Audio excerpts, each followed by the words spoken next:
Hey. Okay, I'd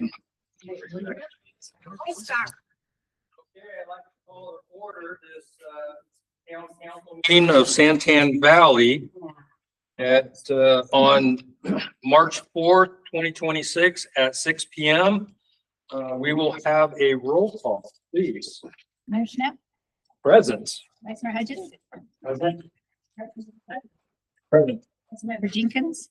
Present. Councilmember Oaks, Present. Councilmember Tyler, Present. Councilmember Wolford. Present. We have a quorum. Thank you. We appreciate that. We will now move to item 3. We'll have a pledge of allegiance. Following the pledge of allegiance, we're going to have Ken Bell, a retired pastor, give us the opening invocation. Sorry, but not benediction, invocation. And I've asked Councilmember Tyler to lead us. I pledge allegiance To the flag of the United States of America and to the republic for which it stands, one nation under God, indivisible, with liberty and justice for all.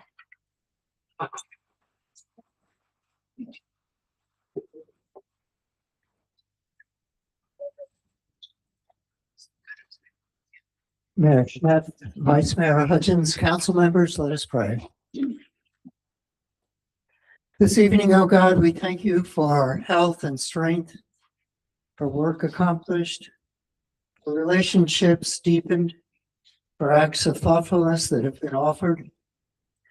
Grant to us this night, as we meet as a council and active citizenry, the ability to craft an effective town government, addressing problems, promoting safety, envisioning a prosperous future. In this year of 2026, we thank you for those who founded our country and brought forth a nation conceived in liberty and dedicated to justice for all. Grant us the grace to remember this legacy and guard it with vigilance. And we ask, O Lord, for our nation now committed to war, that you protect our troops, our sailors, Marines, airmen, soldiers, and Coast Guardsmen. May this conflict lead to generational peace among Middle Eastern nations and indeed throughout our world. And to that end, we ask you to guide the decisions being made by Secretary Hegseth and our President, Mr. Trump. In all things, may your will be done, and may the peace and goodwill we seek in our world reign as well in our personal lives, our families, and in our community. And we ask this through our Lord Jesus. Amen. Thank you for that invocation, Ken Bell. Thank you for being here. Okay, we're going to move on to the next item. This is Mayor and Council reports, a summary of current events. This is a informational item only. Council shall not propose, discuss, deliberate, or take legal action on the information that is presented. We will go down the line, and it looks like we're back in order from the last meeting. We'll have Councilmember Hunt go first. Thank you, Mayor. I actually don't have anything for today. Okay, thank you. Councilmember Jenkins. Councilmember Oaks. Just a recognition of our visioning meeting last week, what I thought was wonderful. I walked away as a council member with themes that citizens talked about that were important to them. It helped me identify what the community wants and hope that I can be their voice. Thank you, Councilmember Oaks. Councilmember Wolford? Or Tyler? We'll go with Tyler first. Oh, God, I got skipped. Unfortunately, I was unable to make the vision meeting. I heard it was a great attendance and a lot of good thoughts. So thank you to everybody who came out to that. This past week, we had the first, I wouldn't say the first, but our kind of a first case for the IPAC. So we're able, just want to thank all the committee members for showing up to that. We nominated a president and vice president. We'll make those names available here later, but just thank you to that committee and the residents who showed up to make comments on that. So I think it was really good. With that, it looks like we're going to be having those on the next one will be the 23rd. Here, is it in this room? Yes, sir. From 2 to 4 p.m. So if you can make the next case before the IPAC, we welcome the committee or the community to come out and voice their opinions and kind of hear how the committee listens and reacts to what's being presented. So thank you again for that. Really brief tonight. Yesterday, I was fortunate to join the Arizona Association for Economic Development's rural tour of Town of Superior. Was really impressed with the graciousness that was afforded to all of us. Visited the Boyce Arboretum and the Copper Resolution Mine. So really enjoyed that. Nothing else on the docket, though. Did want to do a shout out for the Friends of Santan Valley. They're having their used book sale on March 21st. So just be certain if you have some time to show up and grab a real book, something us people from the 1900s used to read. So. I fell ill halfway through the meeting last time we met, and went home, and the toilet and I were best friends. Lost 15 pounds, and my wife is very happy about that. She's like, "You look like we're dating again." So I'm gonna try to keep that weight off. So don't recommend that sort of diet, but it works, and it works very quickly. And so I'm glad to be back and to be in the swing of things. Yeah, the community visiting event we had was fantastic. I just want to thank staff for, there was a tremendous amount of work that was put into that. It was very exciting to be able to come there and see 80 to 100 residents that had come out and provided their feedback about the future of our community. And then the mayor and I this morning met with some of the home builders in Santan Valley, just having a little bit of a meet and greet, getting to connect with them on issues. And that was a fantastic time as well. Thank you, Vice Mayor. Yeah, there's a lot going on, as you can imagine, as a new municipality, and a lot of places we're at, being asked to be in front of the residents. And I was able to, and fortunate to be three items here that I have. First one was February 23rd. There was an interfaith meeting or breakfast that we had that I was able to attend, and that was a great opportunity to hear from all the different faith groups in Santan Valley, along with the school district. Unfortunately, there was only J.O. Combs School District there. There wasn't Florence Unified, but in the future, we'll make sure that we get them there too, because they are part of the town of Santan Valley. But it was a good opportunity for us to talk about, well, what are the needs of the youth and those growing up in our town, and what can we do? How can we all get along? How can we all help each other in the community? So that was a good event to be able to attend with Councilmember Oaks, and Supervisor Mike Goodman was there also. And then the second one, February 24th, I was able to attend an ADOT listening meeting that the ADOT put on. They're going doing a traveling tour, and all it is a listening tour for them to hear from the community, the municipalities in the areas, and how can we work and have a good working relationship with one another? What are our needs in the community? And so this one was in Apache Junction. We were able to, mostly Apache Junction was there with some Pinal County. I represented the town and was able to say, hey, here's some challenges that we have out here, and service streets are being overcrowded, and we're looking forward to the 24 to 505 and the improvements that ADOT can do out here to help alleviate that. So we hope that will be taken back and addressed. And I did ask, I said, what might be good for the community, for each municipality, is if ADOT reaches out specifically to that one municipality instead of a collective group, that we can have more of a personal one-on-one with them. So hopefully that will transpire. And then another item coming this Saturday, March 7th, it's the PCSOs putting on the Cops Classic Car Show at Poston Butte High School. That's an opportunity for the community to go out and to take a gander at all the muscle cars, the sports cars, the historical cars, those in the community and around that have been preserving that kind of history for us in a vehicle. And it's open to the public. And I guess they're going to have all kinds of events, food trucks, music, a raffle, or raffles, could be plural. And so we just want to let the community know about that. That's this Saturday. It starts at 9 a.m. It'll end at 2 p.m. And so if you have the time and you have nothing better to do and you like cars, come on out and mingle and chat with everybody, one another. So that's what I have to present. We're making progress. So we're happy to be here, being able to announce these type of things to you. Okay, with that, we're going to turn the time over. We're going to have the town manager's report. This is, excuse me, this is an informational item only. Council shall not propose, discuss, deliberate, or take legal action on information presented. We'll turn the time over to our town manager, Brent Billingsley.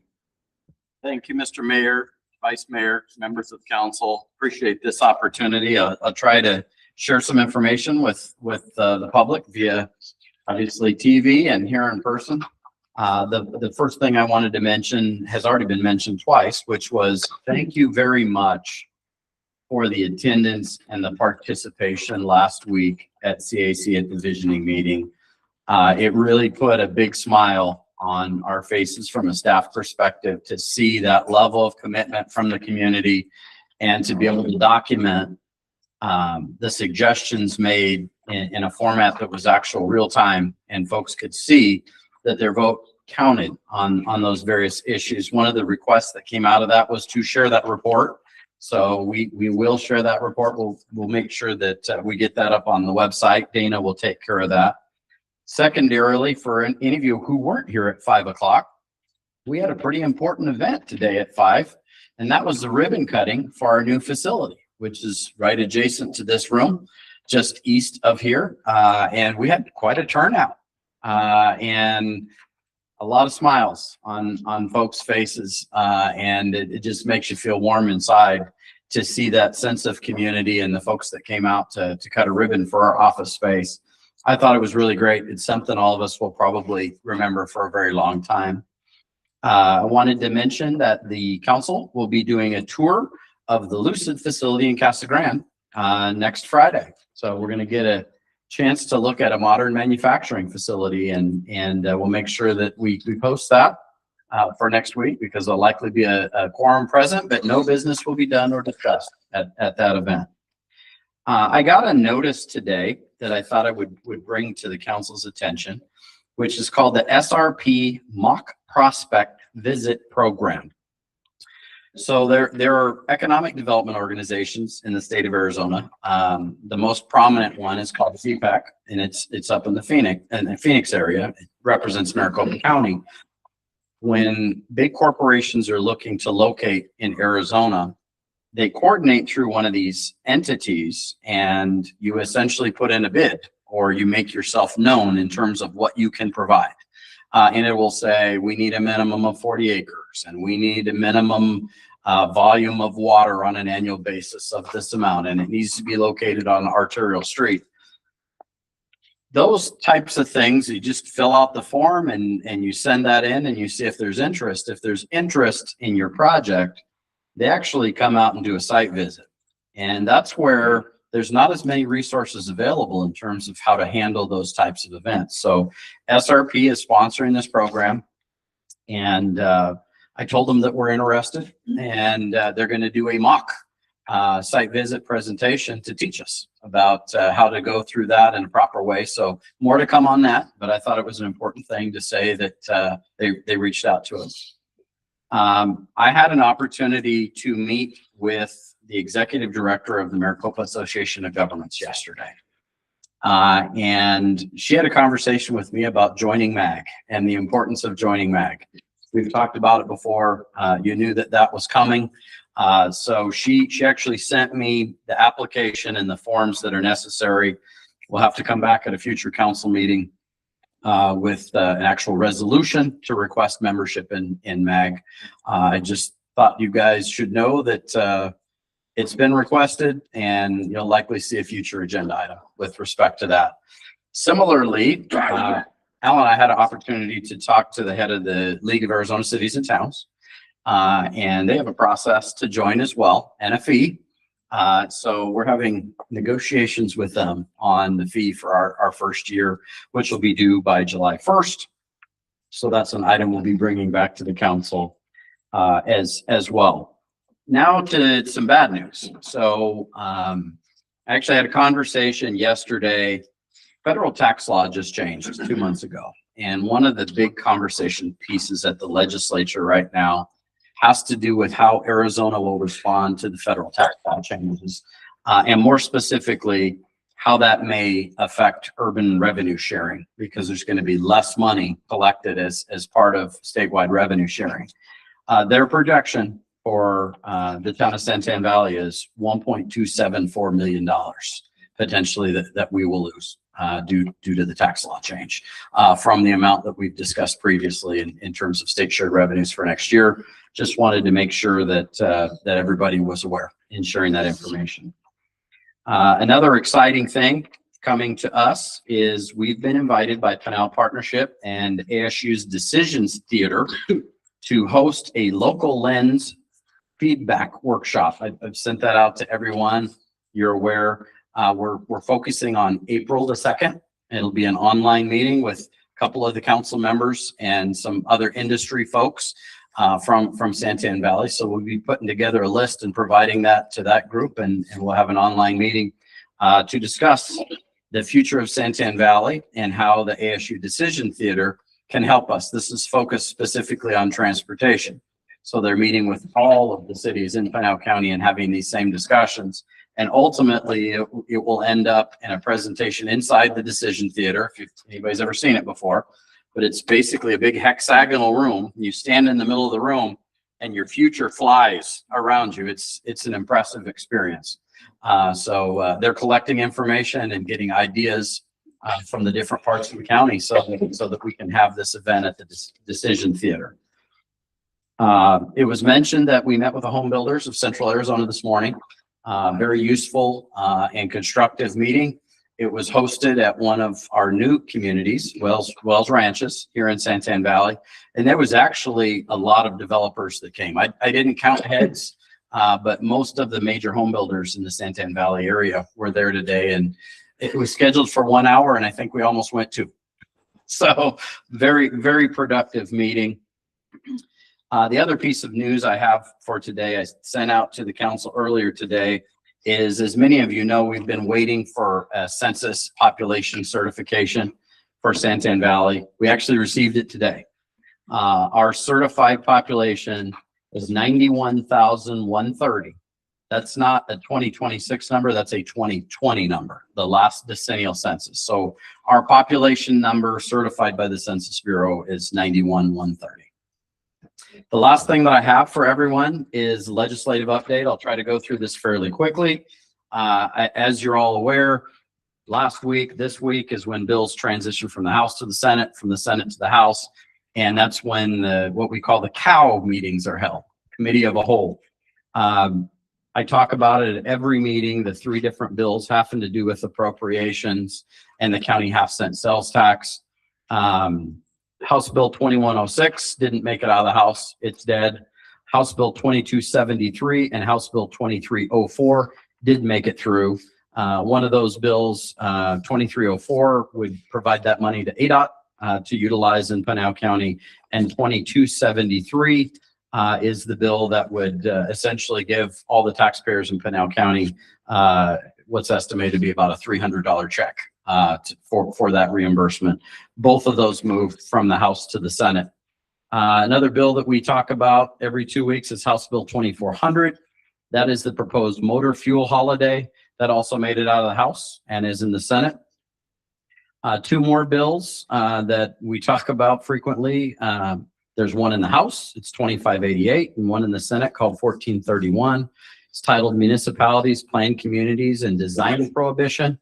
The House bill seems to be dead, but the Senate bill was approved and went to the House. So that one is still alive. House Bill 2795 is the small modular reactor bill that would essentially take zoning entitlement out of our hands for small nuclear reactors. It went from the House to the Senate. So it's continuing to go forward. Our primary focus from the legislative standpoint has been House Bill 4030. Thank you to the council members, the mayor, the vice mayor, for everything that you guys have done to get our message out there with our legislative delegation. That's the rates, fees, taxes, increase moratorium. For anybody in the audience, it would essentially set taxes, surcharges, municipal fees, utility fees at the fees as established in the 2025-2026 fiscal year. We don't have any of those things. So we don't have a baseline to fall back on. So essentially, can we have fees? Can we have taxes? This is the challenge that we have. We've worked really hard on this. The league reached out to me this week and asked me if I would ask our fine mayor to be a speaker, a figurehead, a prominent figure in the campaign against that bill, and he has agreed. So thank you so much, Mayor, for that.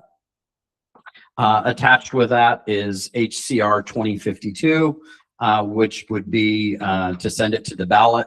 I'm happy to say that there's been no movement on the HCR. Senate Bill 1241, another one that we've been tracking, is municipalities, counties, and private permitting providers, which would allow developers to hire their own private companies to do plan review, inspection, and permitting without involvement of city and town government and our codes. There's some real problems with this bill, but it did make it out of the Senate, and it is on to the House.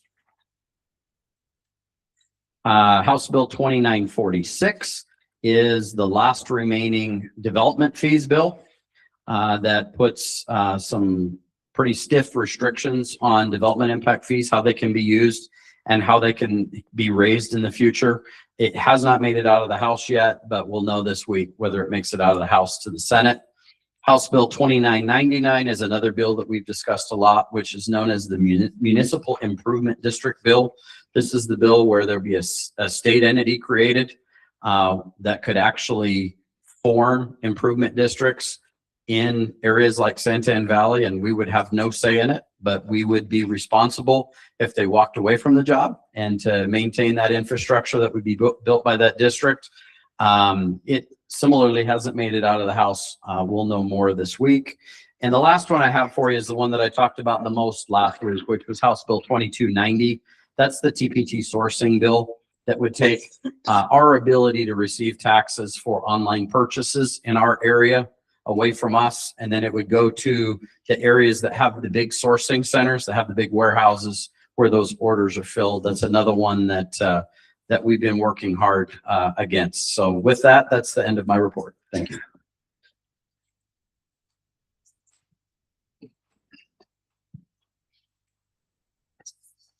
Okay, thank you, Brent, for that report. As you can hear, there's a lot of items that are going before a lot of different entities. So we're going to move now to item number 6 on our agenda. This is the consent agenda. We have 3 items contained within it. Any council member may remove an item for the consent agenda for a separate discussion and for consideration. So at this time, is there any council member that would like to remove an item, A, B, or C from our consent agenda to have a separate discussion on?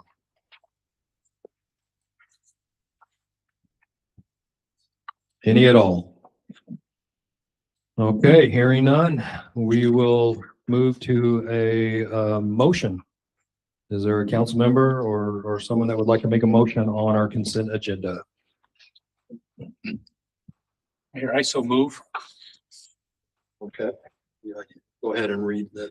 You want to? I move that we approve the minutes from our last meeting on February 18th. Oh, did I pass?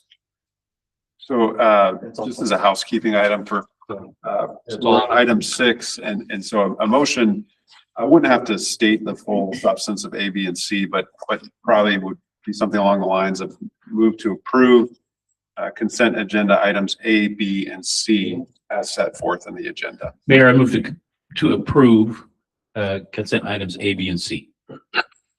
Okay, we have a motion. Is there a second? Second. We have a motion and a second to approve our consent agenda items A, B, and C. All in favor, say aye. Aye. Any opposed? Okay, the motion carries. Ayes have it.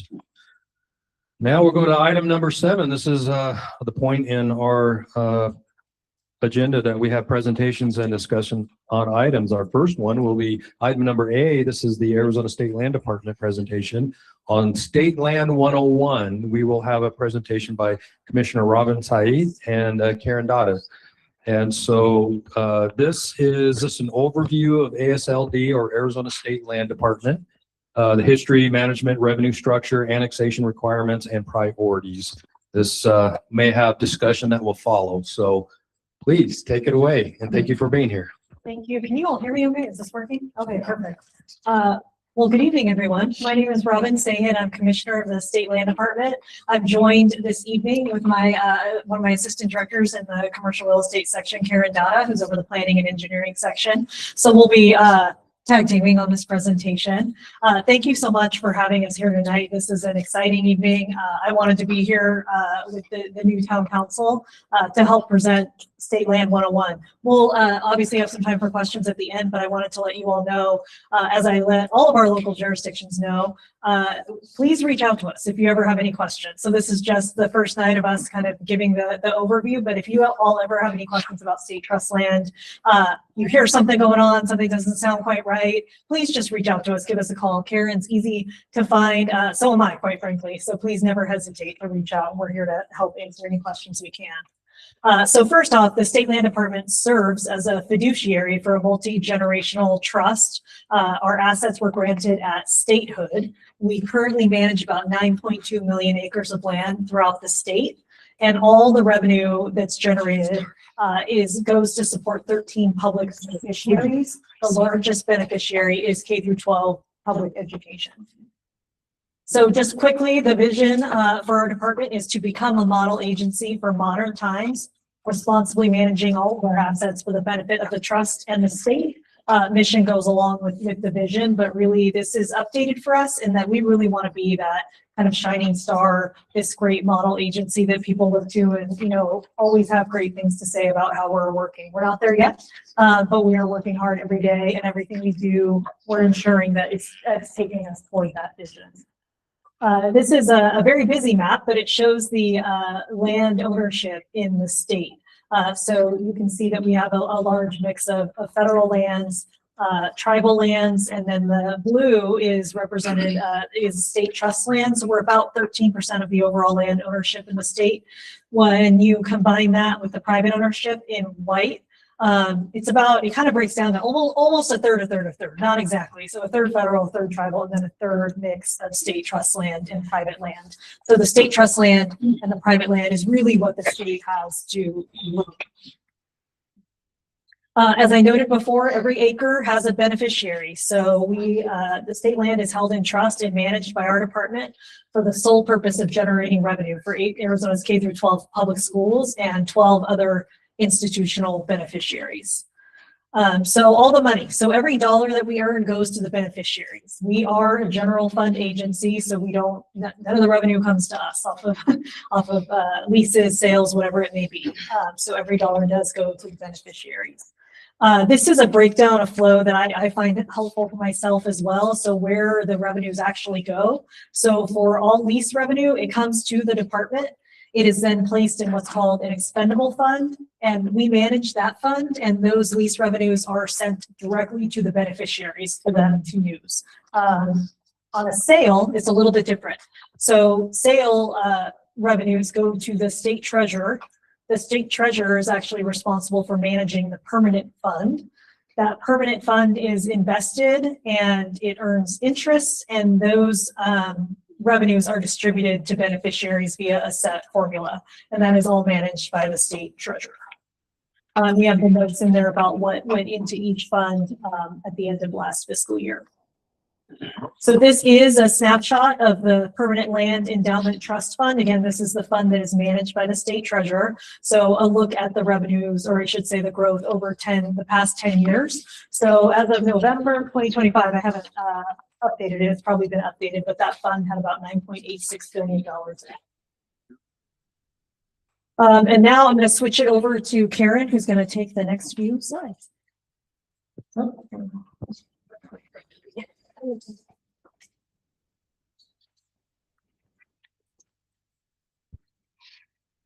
Good evening. Thank you for having us here this evening. So I'm going to cover a couple of the rules and requirements we have as an agency that was established before we really became a state. So all of our rules are established in the Arizona Enabling Act, the state constitution, and state statute.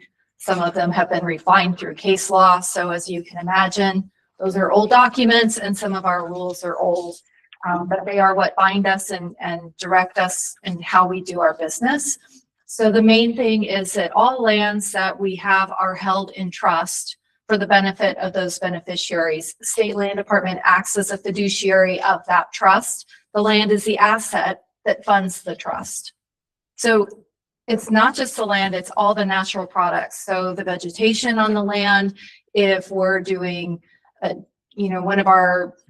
if Pinal County is doing a drainage basin and they need to remove fill from that basin and it's not used there, then that fill is an asset that needs to either be paid for or we need to manage on site or some other type of compensation for the trust.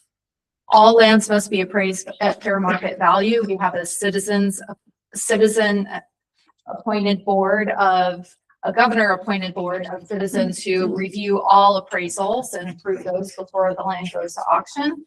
And it can't go less than fair market value.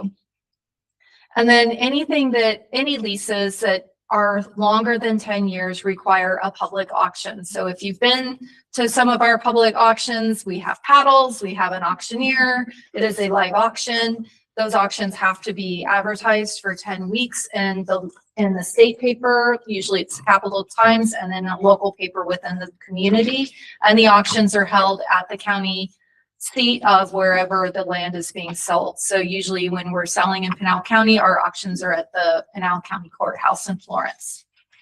And trust lands can't be mortgaged or encumbered in any way. So that's a really important thing to note, that we can't obligate the state trust land in any way with a financial obligation. So we have had some significant court rulings. We used to give easements to ADOT for state highways because they were public good for the benefit of the state, but the U.S. Supreme Court actually ruled that that cannot happen, and so state land needs to be compensated. The trust needs to be compensated for all uses of state trust land. And then a more recent one that was heard by the Supreme Court is sometimes there have been legislation or proposals to divert some of our sales into our agency so we could better manage the trust. We're a very small agency of about 100 people managing 9 million acres across the state, including agriculture and grazing leases, real estate development. So there were some proposals to divert state land proceeds, but that was ruled against by the state Supreme Court. We do have some state statutes related to annexation. State trust land cannot just be annexed into a municipal, into a city or town without the approval of the commissioner and the state selection board. So the state selection board is composed of the governor, the attorney general, and the state treasurer. So they have to approve any annexations. Annexations require quite a bit of consideration on our part. We look at a lot of factors in turn as the fiduciary of the trust. Primary considerations we give are, is the annexation going to result in municipal water or sewer service to the state trust land? Are we going to receive favorable zoning if we annex that land into the community? The cost of development relative to the county that it's in. And if there's been successful development of state trust land in the community that was previously annexed. We have some communities that have had land in for decades and it's still not been developed. And so we kind of consider that as a factor if we should bring more land into that jurisdiction. And one final consideration we give is municipal planning boundaries. Is it overlapping a planning area of another jurisdiction within the area? We try to give that consideration. We really like to work with our communities to establish planning area boundaries around state trust land. And with that, I think that covers the presentation. So if we have any questions, Commissioner Saeed or I will be happy to answer those. Okay, does the council have any questions? We got the state land department here. Let's ask them some questions if anyone has any. You have any? Commissioner Karen, would you like to just kind of, obviously we have some state lands within our boundaries. We have a lot of state land around the borders of our boundaries. For the sake of the public, would you mind touching base on some of that and kind of just anything that we need to know that you think would be helpful as it relates to the state lands that are inside and those that are just adjacent? I can start with that. So, we did work closely with the Incorporation Committee and Pinal County to normally, as an agency, we prefer not to have our land incorporated into a new jurisdiction. So we worked closely with Pinal County to zone the land in the county before it was incorporated. We do have about 3,000 acres of zone land in Santan Valley. Some of that land is under agricultural lease. Our ag leases are a little bit more complicated to make ready for development because we require reimbursement for our agricultural lessee. So in addition to the land value, if there's improvements on that land, if it's a tree crop, those need to be reimbursed to the lessee. So the land that's under agricultural lease is probably going to be, undeveloped for a little bit while longer than the land that is unleased, which we do have a fair amount of unleased land, especially north of, I think it's Hunt Highway, like kind of north of the railroad. So we do have quite a bit of land that could be suitable for development, and we need to kind of figure out water solution, sewer solution, how that's going to work. I know some of it is within the Bean Creek Water Service area. So, we would be happy if you have developers discussing, anyone who's interested in discussing state land, please send them our way. We're always happy to entertain those conversations with potential development, and we recognize the value of that. Okay, any other questions from council? The state land, investing in money into those assets, but, improving the land or, putting any kind of assets on that land? We do not make improvements. We are not land developers. We are really just the land manager. So any improvements on state land have been either through a lessee, through like an ag or grazing lessee, or through an easement, or through a commercial lease. So any roadways, those are all constructed by, either developers or the jurisdiction. We do not place improvements on state trust land. Okay, any other council members have a question? Okay, I want to say that it was a monumental task to get working with Pinal County and State Land Department to get that area. A lot of work was put into it, a lot of back and forth negotiations. I know I sat on the P&Z and I remember going through that planning process. So I have a question on that. State land, normally, if there was an annexation of such, has it ever been done without land entitlements on that land? We have done that in the past, Mayor.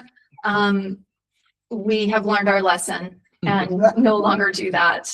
We have 100 and how old is our state? 112 years of lessons learned. And so we always now will zone land concurrent with the annexation.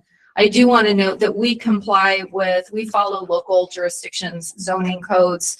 When our land is developed, our developers must comply with local jurisdictions legislation aside that's being floated around, building codes and permitting requirements. So when we do annex land, we do work with the local community to follow the general plan and the zoning ordinance for getting that land zoned with the annexation.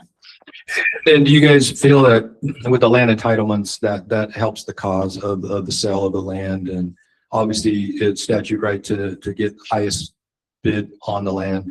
That's your fiduciary responsibility. So land entitlements are important. That's correct, Mayor. Yes, very important. And it helps establish for the community what to expect when that land develops. We do seek flexible entitlements because typically state land is going to be some of the last to develop in a community.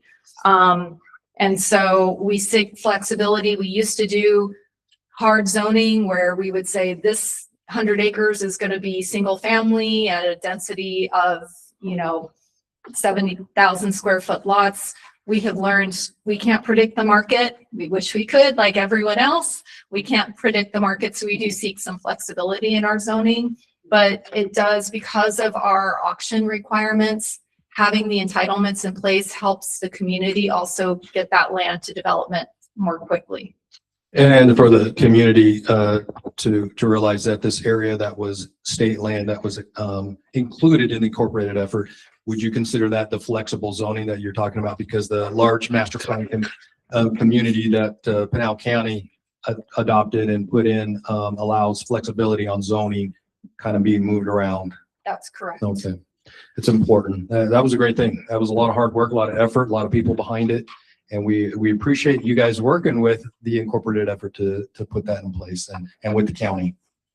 Yeah, I'd just like to add on the mayor. Really, I haven't had a chance to say this since we were working in the corporation effort together on this. Is just thank you. We would not be here tonight if you guys hadn't worked that deal out with us, and we're just greatly appreciative. I know something that you guys really value is having strong relationships with your municipalities, and that's extremely important for your ability to predict how these transactions will go and that sort of thing. My question to you is, what are some ways that we can continue to build that relationship beyond this presentation?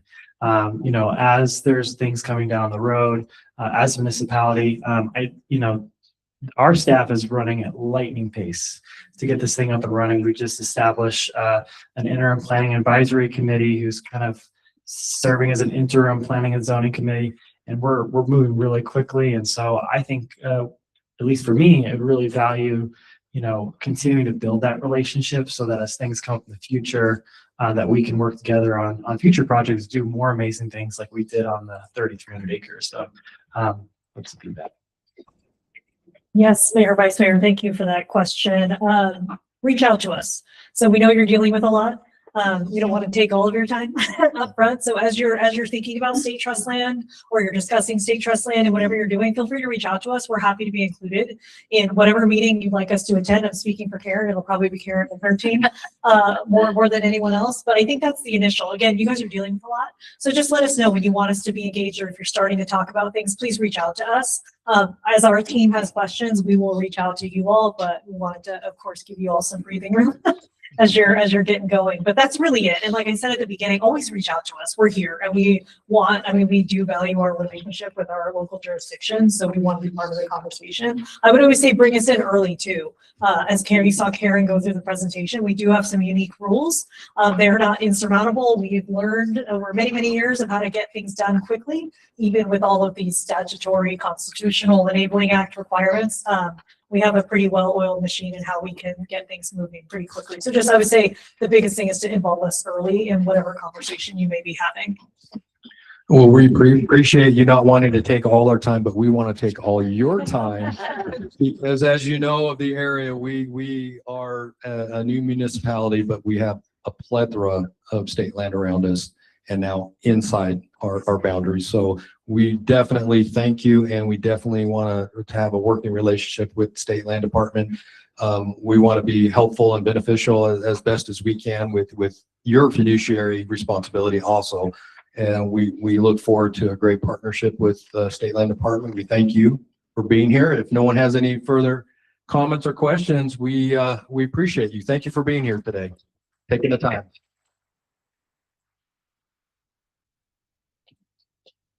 Okay, we're going to move on to item number 7B. This is a presentation from Pinal County to Santan Valley about the area drainage master plan.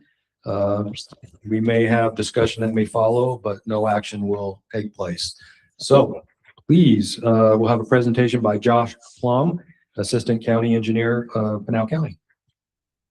Good evening, Mayor, Vice Mayor, council members. Thank you very much for having us here this evening. We really appreciate this opportunity.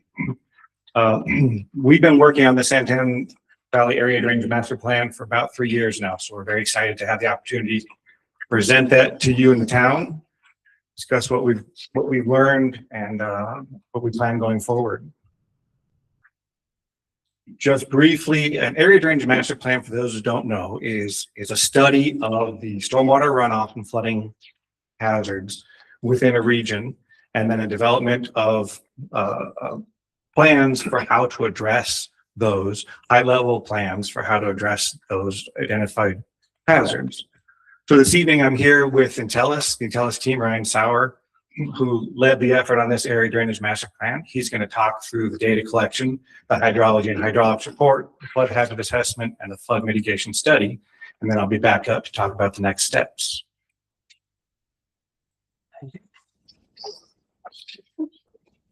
Perfect, thank you. Mayor, Vice Mayor, Council. Okay, gotcha. So first off, the San Antonio Valley ADP area, it's a pretty large watershed, 68 square miles. And San Antonio Valley, the town, is pretty much the majority of it falls right there in the heart of where this ADP is at. I think I'm right on there. Just so you guys know, there are two adjacent studies happening by the Flood Control District of Maricopa County currently. One is the San Antonio West ADMP in the green, and then the Quickies Mesa ADMS. They're both in different stages at the moment. The San Antonio West ADMSP is currently in their final stages, looking to come up with their final prioritization projects. Where the Queen Creek East Mesa, that one was put on hold for quite some time due to some modeling issues, and it's just now getting ramped back up. So it's got a long way to go before that one is finalized. As part of the data collection process, we looked at what are the main hydraulic features within the area. There are a lot of culverts, and we were looking at regionally significant large culverts. There were close to 300 culverts that we identified. There's a lot more in the area, but these were the larger regionally significant ones. Additionally, looking at the large channels, over 75 linear miles of large channels throughout the watershed. So there's quite a bit of drainage infrastructure that's happened and that it exists within this area. So before we started doing anything really specific, we wanted to see what was already known about the drainage issues in the area. The county has compiled a lot of drainage complaints that they've received over the years, as well as they have maintenance crews that go out on a regular basis dealing with flooding issues. So we gathered those from them. Additionally, a few years back, we sent out a survey 123 survey to the residents through Nextdoor and the county social media accounts, looking for any drainage issues that people had in the area. Additionally, we did hold a public meeting giving the residents an opportunity to voice their concerns and the drainage issues that they had experienced in the area. And with that, we received quite a few flooding photos and information from everybody. We all know that when a rain, flooding happens, and here are a few examples of those flooding photos that we received. Some of them are quite spectacular at times, unfortunately. So once the data collection was completed, the next step was moving on to the hydrology and hydraulics analysis. So this is a pretty complex watershed. First off, the Queen Creek watershed is an offsite watershed that drains towards the CAP canal. So we had to deal with that. There was another consultant that did a hydrology analysis for that. There are two locations where that flow enters into the San Antonio Valley area. One is the Queen Creek wash itself, another one is to the south there, as we point out in the map. We did the modeling of the San Antonio Valley area itself using HEC-RAS 2D, which is it's a very detailed hydraulic two-dimensional model by the Army Corps of Engineers. Has the ability to really look at the terrain, put in all these drainage features we talked about, the culverts, the channels, and model those to see what is happening hydraulically within that area quite nicely. And there are 4 standard storms that we modeled for the 100-year event, the 24 and 6, as well as for the 10-year event, the 24 and 6-hour storms as well. So once the existing conditions, hydrology and hydraulics, was completed, we took that and looked at the previously identified drainage issues that we had and compared those to what our modeling results were. And then we looked beyond those and said, what additional locations of flooding are we seeing from the modeling? And we identified quite a few other potential locations where drainage flooding was occurring and ponding and other issues other things that could be issues from a drainage standpoint. Additionally, we took those results, looked at the existing building covers that we had and aerials, and tried to identify where was the flooding impacting structures. We're talking people's homes, buildings, commercial residents. And what we found was that we identified over 200 unique structures where the 100-year model, the 100-year storm impacted them directly. We're talking up to about 6 inches of ponding up against the structure itself. And this here happens to be a location near the Ware Farms along Schneff. It's a little wildcat subdivision.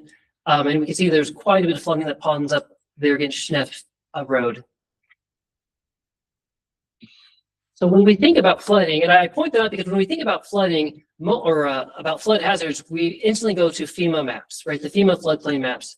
It is important to note that in the Santan Valley ADP area and in the town of Santan Valley, the only delineated floodplain maps is the Queen Creek Wash itself.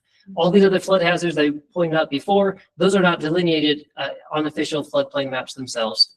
So one of the products that we produced as part of this study was, where is it actually flooding where is the actual 100-year event flooding residents? And so we developed a 100-year inundation map utilizing the two-dimensional model that shows throughout the entire ADMP area where that flooding is occurring, not just on the Queen Creek itself, because we know it obviously floods in other places besides that location. And then one of the main items that we realized as we were doing this flood hazard assessment is there's a lot of drainage infrastructure within the Santan Valley area, but there's a lot of discontinuous drainage infrastructure. And what we mean by that, here's a good example on the downstream side. There's an existing channel. There's the Bella Vista's existing retention basin, which does a wonderful job. But between those two, there's no drainage infrastructure. And so it exits the Bella Vista's, streets across this large piece of state trust land, ironically enough, to get to before it gets to the downstream area. The one on the right is just upstream of there as well. We see the Copper Basin to the south there, some great channels that channel the flow, dump it out to the historically low point location, and it's eventually picked up by the Bella Vistas. So as we were going through the next phase of this, one of the important pieces was, how do we connect all this drainage infrastructure? What are the pieces that need to be in place to make sure that flow is getting from one point to the other in a safe, efficient manner? And so that takes us to the next phase of the project, which was the flood hazard study. And when we're looking at the flood hazard study, we're looking at larger regionally important flooding issues, not so much the local corner cul-de-sac issue, but really where are the large regional issues occurring at. We developed solutions for a lot of these regionally impactful drainage issues. A lot of these end up being culverts, channels, retention basins, storm drains. We modeled those issues to make sure that they were being effective, that it was actually doing what we thought it should be doing. And then we also met with some major stakeholders in the area to get their thoughts on that. We met with State Land, we'll talk about that later, and to see if there were any issues that they saw with what we had. So what we have here are a few of the major locations. This happens to be right down the core of the Santan Valley area, the piece of state trust land that we were talking about just recently. And we actually met with them about what our original solution was, and we modified it based off of their thoughts and their comprehensive plan that they performed on that. And so what we're doing here, we see is the Bella Vistas flow exits that retention basin there. And we're picking up with the proposed plans to pick it up with some large channels, culverts, channelize it through some existing easements that go through this area to a large regional retention basin before it goes and enters the existing channel in the Morning Sun Farms subdivision down the downstream. The one on the right, this is the other piece coming out of Copper Basin, same concept. Gathering that at the existing channel, channelizing it through to get to the Bella Vista Farm. So we have one continuous piece of drainage infrastructure all the way from Copper Basins all the way through to the south, to the north. This next one is another location that we identified along the Skyline Drive. We have the Ware Farms subdivision here nearby. We see quite a bit of flooding that's happening in there, as well as on Skyline Drive. There's a lot of small culverts. If you've ever driven that, most of them are full of sediment. A lot of them have been crushed by people driving over the top of them. It's really ineffective. There's a fairly new channel on the south side of the road. It's a fairly small one, and we were seeing that it was pretty ineffective to convey the flows that are there. So the proposed solution here includes some small retention basins, some storm drains, some channel to really relieve the flow that's getting and causing flooding in that subdivision and get it to a larger channel that we're proposing along Skyline Drive to outflow it to the east side here. And then lastly, this happens to be right through the Morning Sun Farm subdivision. our modeling showed that there's a large existing channel here, but what we find is there's some breakouts that go through this neighborhood on the 100-year event. Through a retention basin goes through the community before exiting back out into the retention basin and then into the channel. So our proposal here is to do some embankment improvements along that, perhaps do some regrading of that retention basin, a few other minor improvements to try to keep that flow from breaking out into the community and staying in the existing infrastructure itself. And so with that, I'm going to turn it back over to Josh to finish this off. The next steps that remain for us right now, approximately May of this year, we anticipate completion of the ADMP. The county will then take that to our board for formal adoption, and then we'll look at any drainage solutions in the unincorporated area and put that into our 5-year plan, maybe within the 10-year plan. The other thing that we plan to do with it at that time is give it to the town. And at the point you have that option, you can put it on a shelf, you can incorporate it into some planning guidance, you can do a formal adoption of it yourself. When you look at whether or not, what your floodplain ordinance will be and whether or not you'll be county dependent, one of the things you can consider is including this in that county dependence. Because looking again at this slide, if you were county dependent and it were coming to us for permitting, the only thing that we're permitting is within the Queen Creek Wash. So if you adopt that and that becomes part of your agreement with us, then we could regulate permitting in that area as well. That concludes our presentation right now. Ask if you've got any questions for us. Okay, any council? Councilmember Jenkins. I live in one of the pictures areas, so I recognize it right away. So I guess my question is, when the housing development is being built, what's done? Like, what is their requirements to do before they say, yeah, go ahead? I mean, is there a certain specific drainage that they need for each individual area that you know of, according to these maps, that they're supposed to do? Well, the subdivisions at the time that they came in with the county would have been required to retain their on-site stormwater, the 100-year 2-hour storm, as well as addressing the regional flows through there. I'm not sure which specific area is yours, but the discontinuity of the drainage outside of those subdivisions often leads to some complications within the subdivisions, that drainage as it carries through.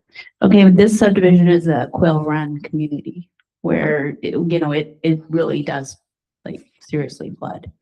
But does this go back to the builder to have to address? I mean, whose responsibility is it ultimately to fix it?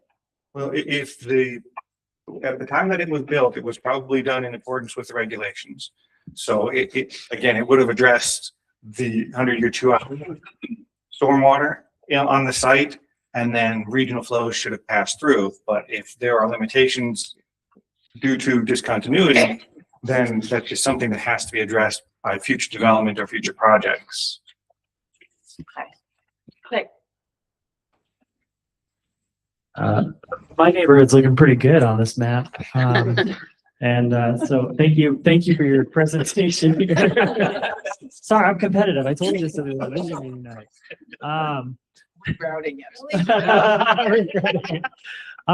But no, hey, I really appreciate this presentation. It's super helpful to see how this is all laid out, and just all the different recommendations. But if you could just distill this down, if there was one thing, the most important thing that we do, the most important area we focus on, whatever that is, what would it be? Mayor Vice Mayor, that's a very difficult question to answer. I think the most important thing, if I were to make a single recommendation, is adoption of the ADMP and using that as a guide for development that comes through in your town. It's going to be important for those developers to pick up those areas of discontinuity, continue those regional flows through in a manner that is conducive, that helps the existing subdivisions where they're maybe not flowing out as well as they should, and helps the region that through. I don't know that I could point to a specific and say this one spot is the most important, but I think overall, adopting the plan and utilizing that for guidance in the development is the one recommendation I would make. Okay, sounds like Quail Run. We can focus there. Any other questions? I just wanted to ask, is there any movement to do away with the whole 100-year, 10-year terminology? I just feel like it's outlived its uselessness, its utility. Because what we're seeing is that the 100 years actually the annual, kind of flood event. We see just the span of, extremeness in the events we're currently experiencing. So, I mean, can we just shift to a worst case?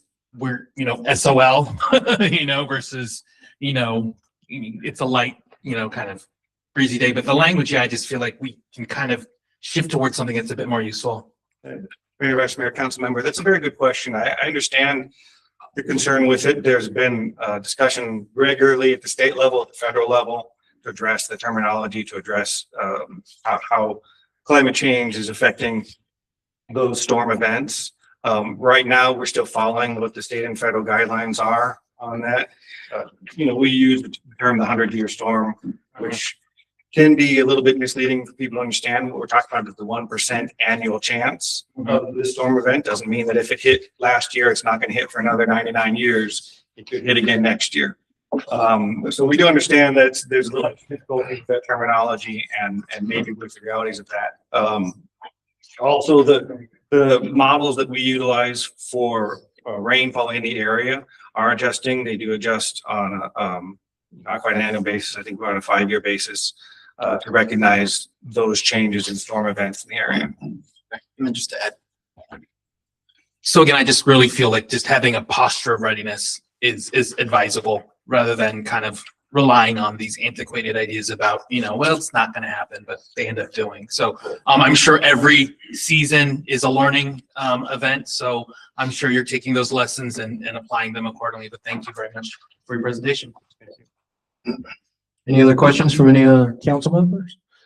Okay, Brent. I'll be loud. He's not a council member, but Brent. I wanted to thank Josh, who's obviously here today, as well as Chris. If you want to wave to everybody. As part of putting together our municipal code for Santan Valley, one of the titles of that code will be drainage and flood control. And we've developed a draft. That draft is under review of Pinal County as well as the Arizona Department of Water Resources right now. That's something I'll probably be taking to council probably within the next 2 months so that we can add that to our municipal code. And the way that our drainage ordinance is drafted is to defer to the Pinal County flood control, what they call it, Josh? District, to the Pinal County Flood Control District. So they would be our floodplain manager for the city, and permitting in floodplain areas would go through Pinal County as part of that process. Thank you, Brent. I have a question, maybe for the edification of everyone on the 100-year. What is the constant 100-year downpour, that would constitute that major issue that we would have? How many gallons? How many? Do you have any like that we could be edified on? Yeah, for 100-year, that big storm that would hit. It's 100-year 24-hour. I think it's around 2.6 inches of I would say rain. 2.65 inches of rainfall in a 24-hour period. And when you look at the distribution of it, it's light, downpour, light. So you get like this 3-hour period of about 2.5 inches of rain. Okay. But it's happened though. I mean, fairly recent in places. Okay. 14, I think we had 2 inches in 3 hours. I will say, I wonder if we could go back. Can we go back to the slide that shows Skyline Road up close with all the little circles? If we go back to October of last year, Yeah, you got about four more. It was toward the end, second to last, I think, or somewhere around there. Right, No? about 5 more forward. Keep going. Right there. Yeah. That one. So back in October, we had a lot of rain out here, and there was a lot of flooding, and a lot of it happened on Skyline. That one of the areas, not the only area. The Skyline was heavily affected, and some of those businesses on Skyline got flooded. And so looking at this right here, the recommendation is because the north side is inadequate. Is that what I'm hearing on the drainage? And because of the south side being developed, that those culverts would be put where the drainage would go from north to south?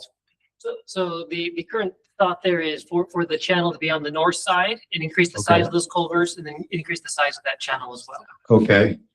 And the culverts going through for For the businesses. for the businesses and the residents. Okay, I see. Not the transfer it across the road necessarily, but to improve. Yeah, because it is inadequate. I was out there with Supervisor Goodman.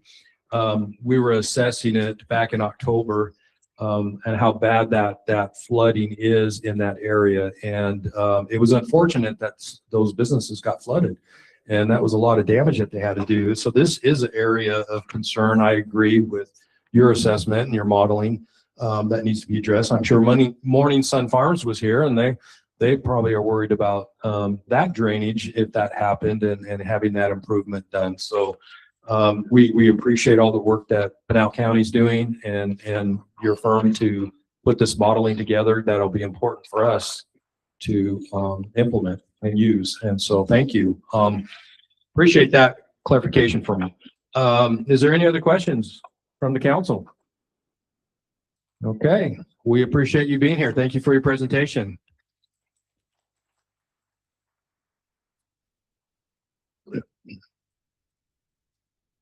Okay, we are now going to go to item number 8.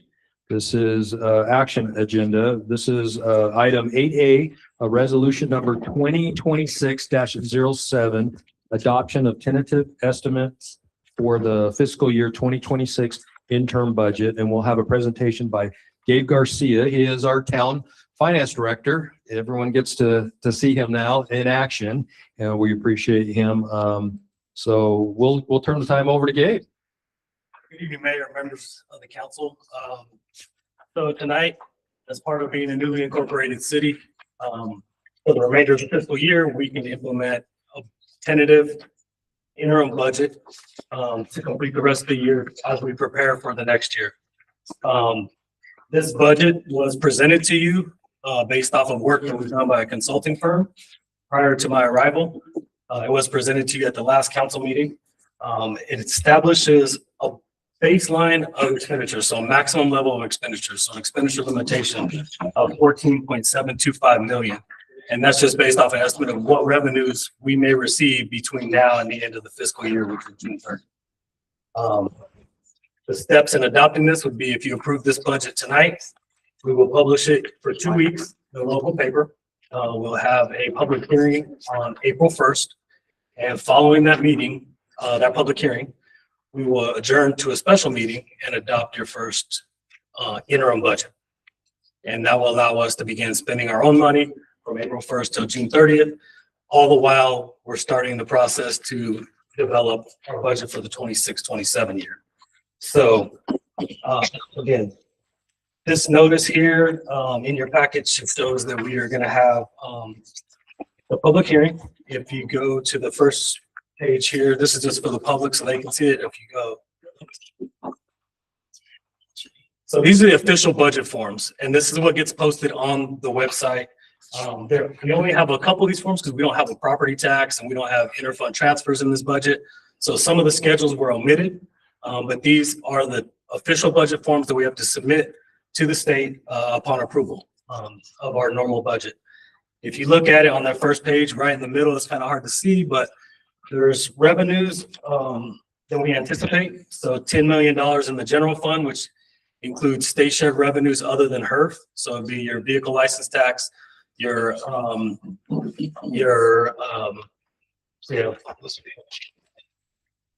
You have your vehicle license tax, state sales tax. We will not get urban revenue sharing until July 1 of next year. So that represents the $10 million. The 4.725 you'll see under special revenue.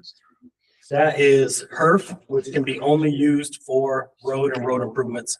Highway And use for highway revenue use fund. revenue fund. And so those monies have to be kept separate because they can only be used for that purpose.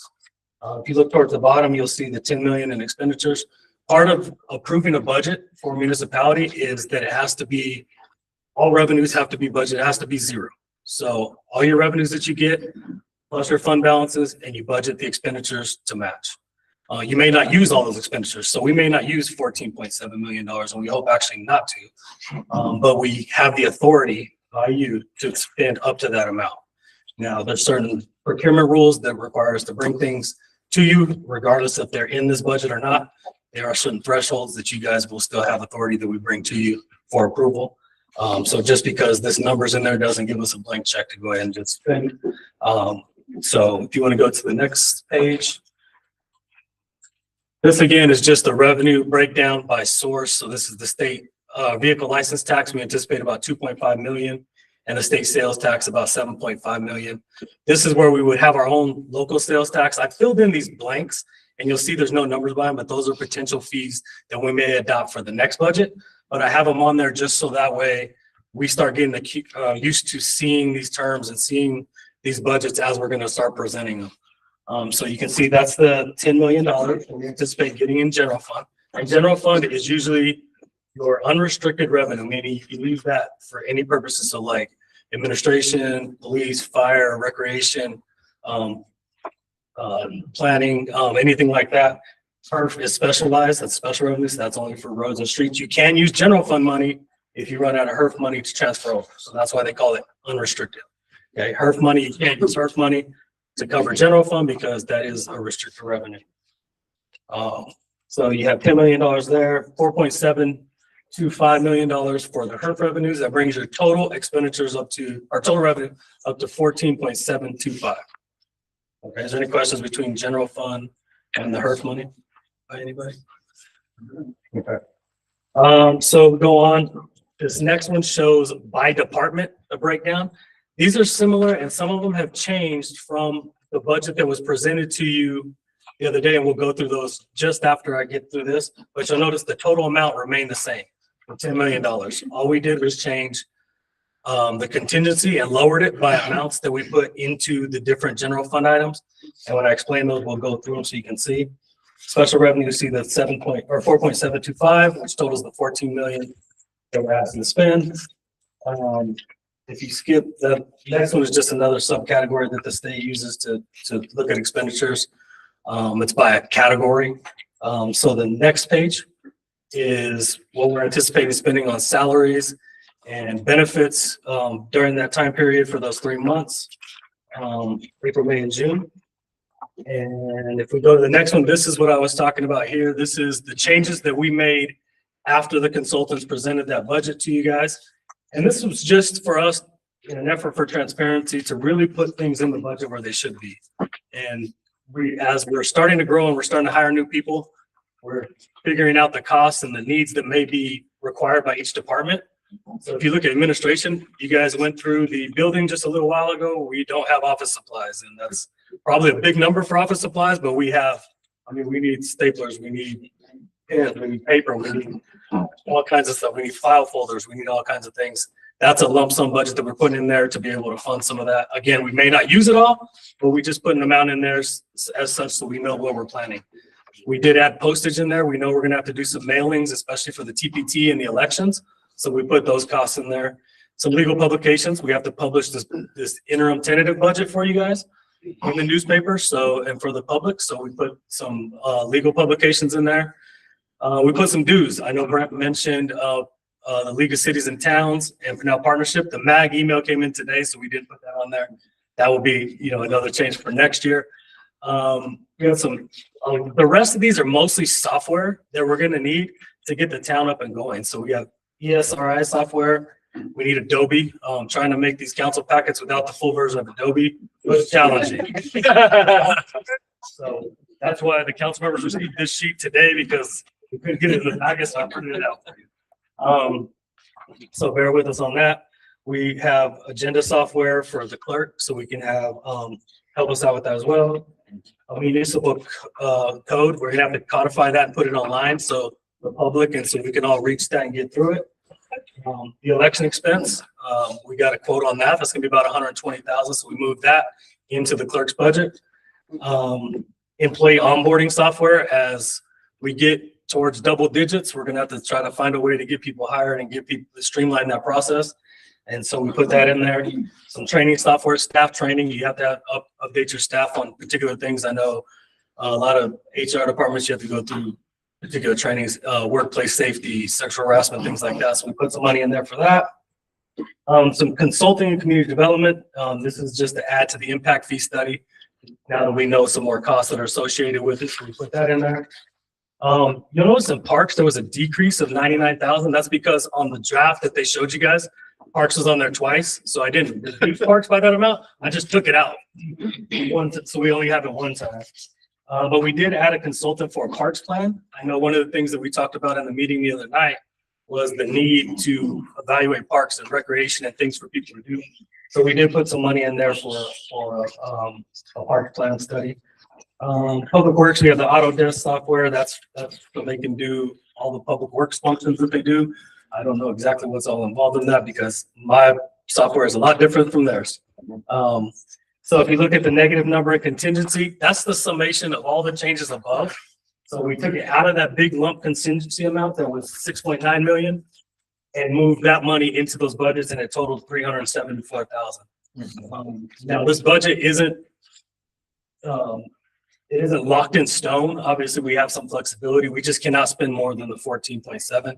And what we try to do here is just to be upfront and show where we plan to spend the money with the amount of estimates or things that we know we need to do. And that's kind of better than just lumping it into a contingency. And then, so the last thing is there's the department budgets that were presented with these changes. We did send this, Brett and I sat down after the meeting. We went through, found these changes, submitted it back to the consultant, and they did give us another draft. That's attached back there. Nothing changed in the total amounts. All that changed was the classification of these expenditures. So there was no changes to the amount of revenue. There's no changes really other than classifying expenditures where we probably should have. So with that, I'll answer any questions. If there's any particular budget you guys want to go through or anything you need to explain a little bit further, or I'll be happy to answer any questions. Any questions? I have a few questions. My first is more of a comment. I'm just really glad to see the municipal code online codification in the budget. That's really awesome. Very, very thankful for that. My first question is the agenda software. This is more just for my curiosity. What is the agenda software that we'd be purchasing for council meetings? The Mayor and Vice. To the Mayor and Vice Mayor, basically what agenda software does is it automates the process. It allows, as you get departments coming on, they submit the council members or council agenda staff reports. It goes through a workflow and then gets published to the website. It just makes the process easier to follow, not so manual, that kind of thing, and saves time and money that way. That's great. And ultimately, it'll allow you to timestamp these meetings and the video. So when people are watching online, they could click on an individual agenda item and it'll go to that agenda item in the video so that they can watch that. All those things are part of that. The one thing I would add to what Gabe said is this is super general. We did our best to identify likely expenditures. I would say a lot of these expenditures won't happen between May 1st and July. But we need to have a zero budget. So that's why you see a huge contingency. We just wanted to make sure that we brought some things to the front that may be likely expenditures. But at this point, we don't know what things like Dana software is going to cost. We'll go through a bidding process for that and those types of things. So extremely general, but to satisfy the state requirements. Yeah, that's great. I think I was just kind of excited, like, what is that? How's, running these meetings efficiently and having the agendas for the public to be able to get that. I think it's super great. The timestamps is awesome. So I appreciate that. The other thing that I wanted to ask about is I noticed under general government information technology, website / consultant 50,000, and then there's comments, Pinal County lease IT support. Are we paying to build a website? What does Pinal County lease IT support mean in the comments? So I'll answer that one as well. So when we did our lease with Pinal County, they agreed to do a number of services for us as part of that. But the costs aren't really, they're kind of unknown in terms of what they will likely be. So we took a swag based on the information they provided us. As everyone saw, if you went and did the tour earlier, each one of those workstations has 2 monitors, a keyboard, a docking station, and a mouse. We're actually buying those through Pinal County, and then for a period of time, they're providing support. Our printer went down 2 weeks ago. They're the ones that called Fruth to come in and do the maintenance on that printer. Also the supplies for that printer. Our intent is to have our new IT director do the website, but there may be costs associated with hosting. So we just wanted a very general number that we believe would cover those costs during that time period. That's the thought process. Okay, so this would be with the county having the IT support and the lease and all that stuff. And my last question is just for the public's benefit, because I'm sure some people looking through, I understand what this number is, but you know, the police, 60,000, obviously we don't have police, we don't have an agreement with the sheriff's office. We have police, the sheriffs are for the county, but we don't have to pay for it. So for the public's benefit, what's that number? If they understand. We threw some money in there. Great question. We threw some money in there because in terms of some of these negotiations that Alan and I are doing, we may need to hire a consultant to help us work through some of these issues to help our negotiation position. And so in a couple of different areas, we put some money in. One of the conversations that Alan and I just had this week is, and the mayor and vice mayor got to hear about it this morning, how do the development impact fees that the county collects translate into projects and or exchange of funds or commitments for future projects from their IIP to our IIP when we adopt our DIF? That is going to be a very interesting conversation and negotiation, and it's very specialized. So one of the things that we were talking about this week is, and I gave Alan a list of names, consultants that we may contract with to provide, maybe you can do a better job of what the problems are and the questions that we want answered from an expertise standpoint on topics like that. And police could be one of those. And included in that would be off-duty management who provides security at the meetings. That number includes that as well. That's a pretty low dollar amount. Yeah, that won't be 60,000, but no, it's like 10,000. But we may have to hire a consultant. We may get a proposal from Pinal County and we provide it to council, and council says, whoa, what about this and what about that? We're not experts in police, so we may need to hire a contractor to come in and help us with that. Yeah, in the budget, the way I think we're looking at is it provides some flexibility, right? As we, all these systems come online, there may be some unknowns, some unexpected things. So having a little bit of flexibility is helpful. And we're kind of in a unique position because this is our first budget. We have no baseline to go off. So some of these numbers are put in there for the benefit of us being able to stay within the budget and not go over, as Gabe said. So Councilmember Tyler, you have a question? Yeah, I don't see anything in here about like financial software, things like that. I know that's very expensive software. When do we expect to see bids on that? Mayor, Vice Mayor, Councilmember Tyler, in the original budget that the consultant gave you, there was $125,000 already in there. They didn't put a lot of softwares in there, but that was one that they put in there, especially because they're finance consultants. So that was the one that was in there.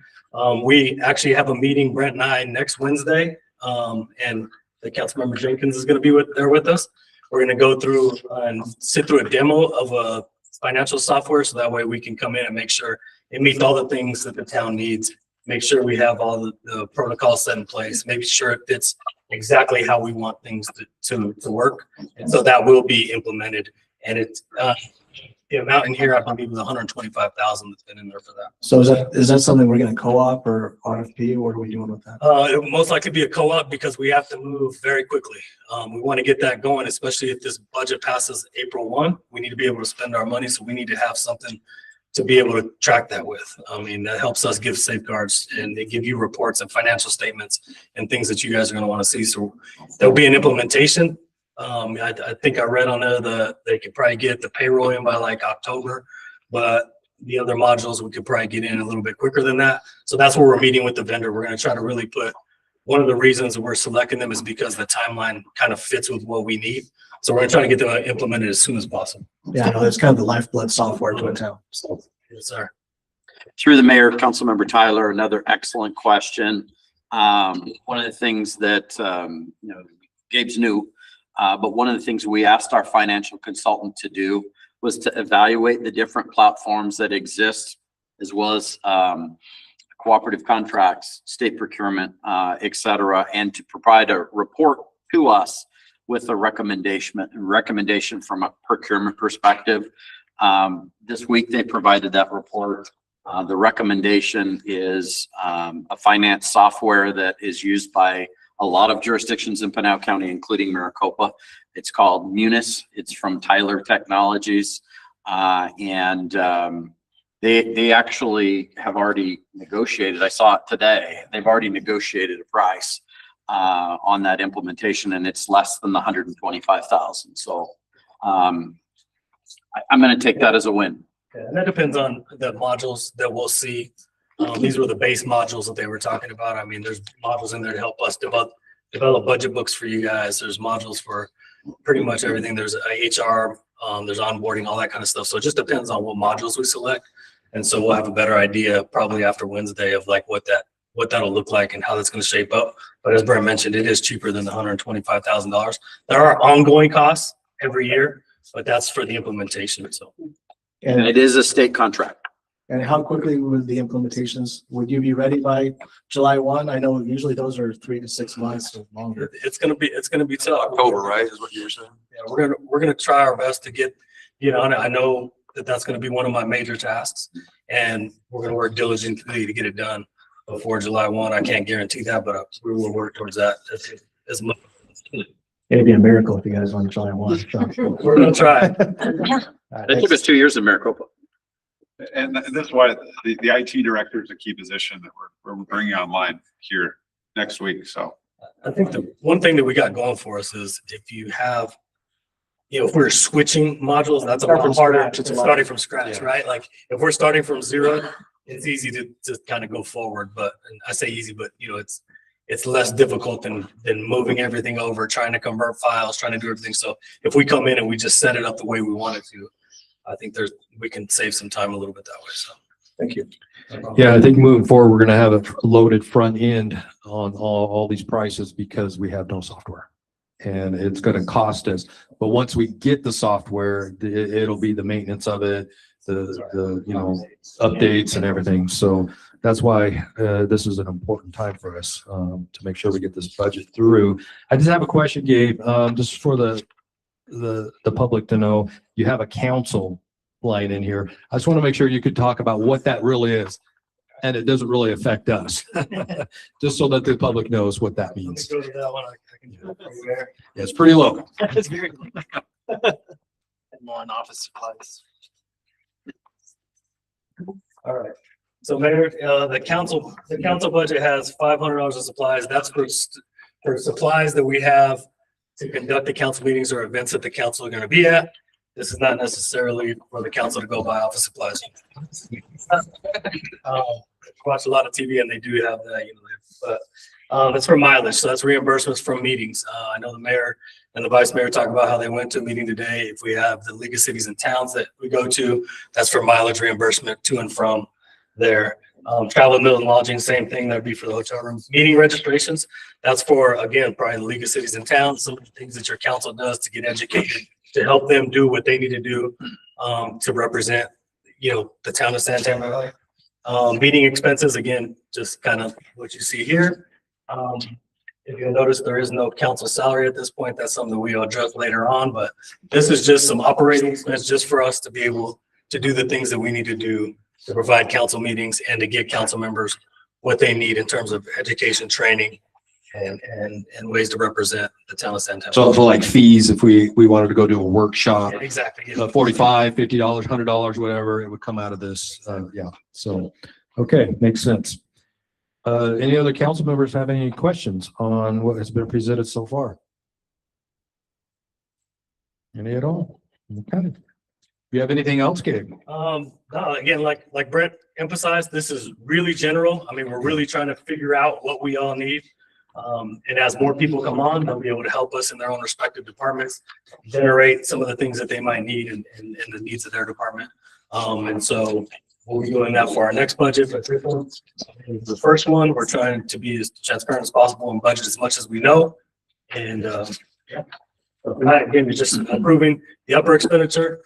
In April 1st, we would come back and approve the final. Yeah, as we heard from Pat Walker when we had our work session, this is what they put together based on what they knew that we were going to be receiving in state share revenues and everything. But how important is the budget, Gabe? What can we do and not do with or without a budget? Can't spend any money first. But second of all, it just gives you planning. It gives you a framework to work within to accomplish the goals that we set out for. We had the meeting the other night. It talked about the priorities of the citizens, and this helps us outline what money's available to be able to do those things. And so this document is important, but it is a breathing document. So it change, numbers could change.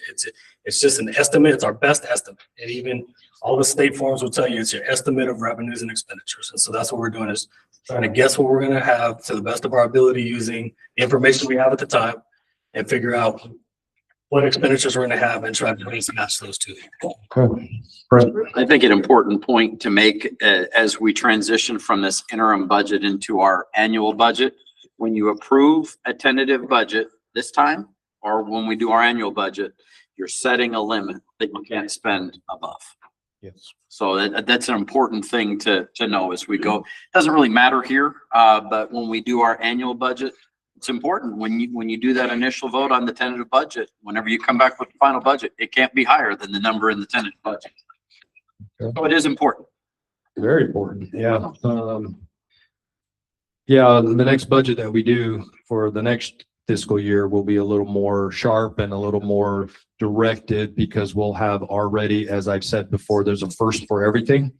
This is our first budget, and we'll be able to tighten it down a little better and have a little more better direction on where we're going for the next fiscal year.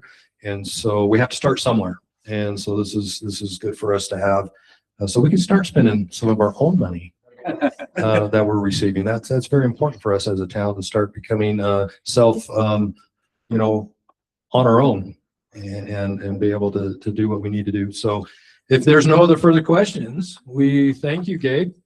Thanks for your presentation. Thanks for everything that you have worked on so far. And to Pat Walker Consulting. They helped a lot in this initial interim, so we want to thank them for the efforts that they put out. Okay, so with that, is there a further discussion on item 8A, resolution number 2026-07, the adoption of the tentative estimates for the fiscal year 2026 interim budget? Mayor, I move to adopt resolution number 2026-07, setting Town of San Valley's interim tentative budget estimates for fiscal year 26. We have a motion. Is there a second? I believe Council Member Tyler seconded first. So we have a motion and a second. Any further discussion before we proceed? Okay, hearing none. All in favor of adopting resolution number 2026-07, please indicate by saying aye. Aye. Any opposed? The ayes have it. Motion carries. Our budget will now move forward. So thank you. Okay, this will take us to item number 8B. This is a resolution number 2026-08, amendment number 1 to intergovernmental agreement for financial assistance with the town of Queen Creek. This is a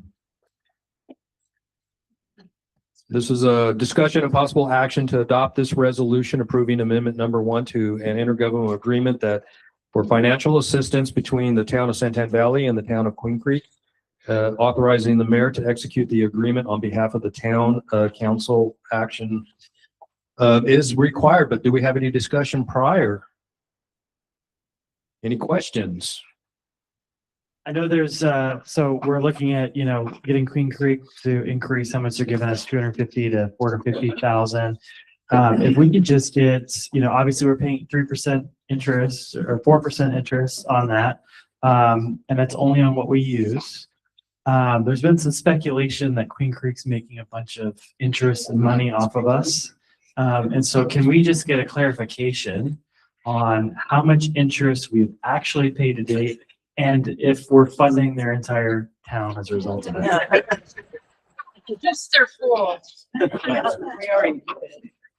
Vice Mayor, council members, so as part of this arrangement, Queen Creek is providing monthly reports, which we are reviewing ourselves and auditing.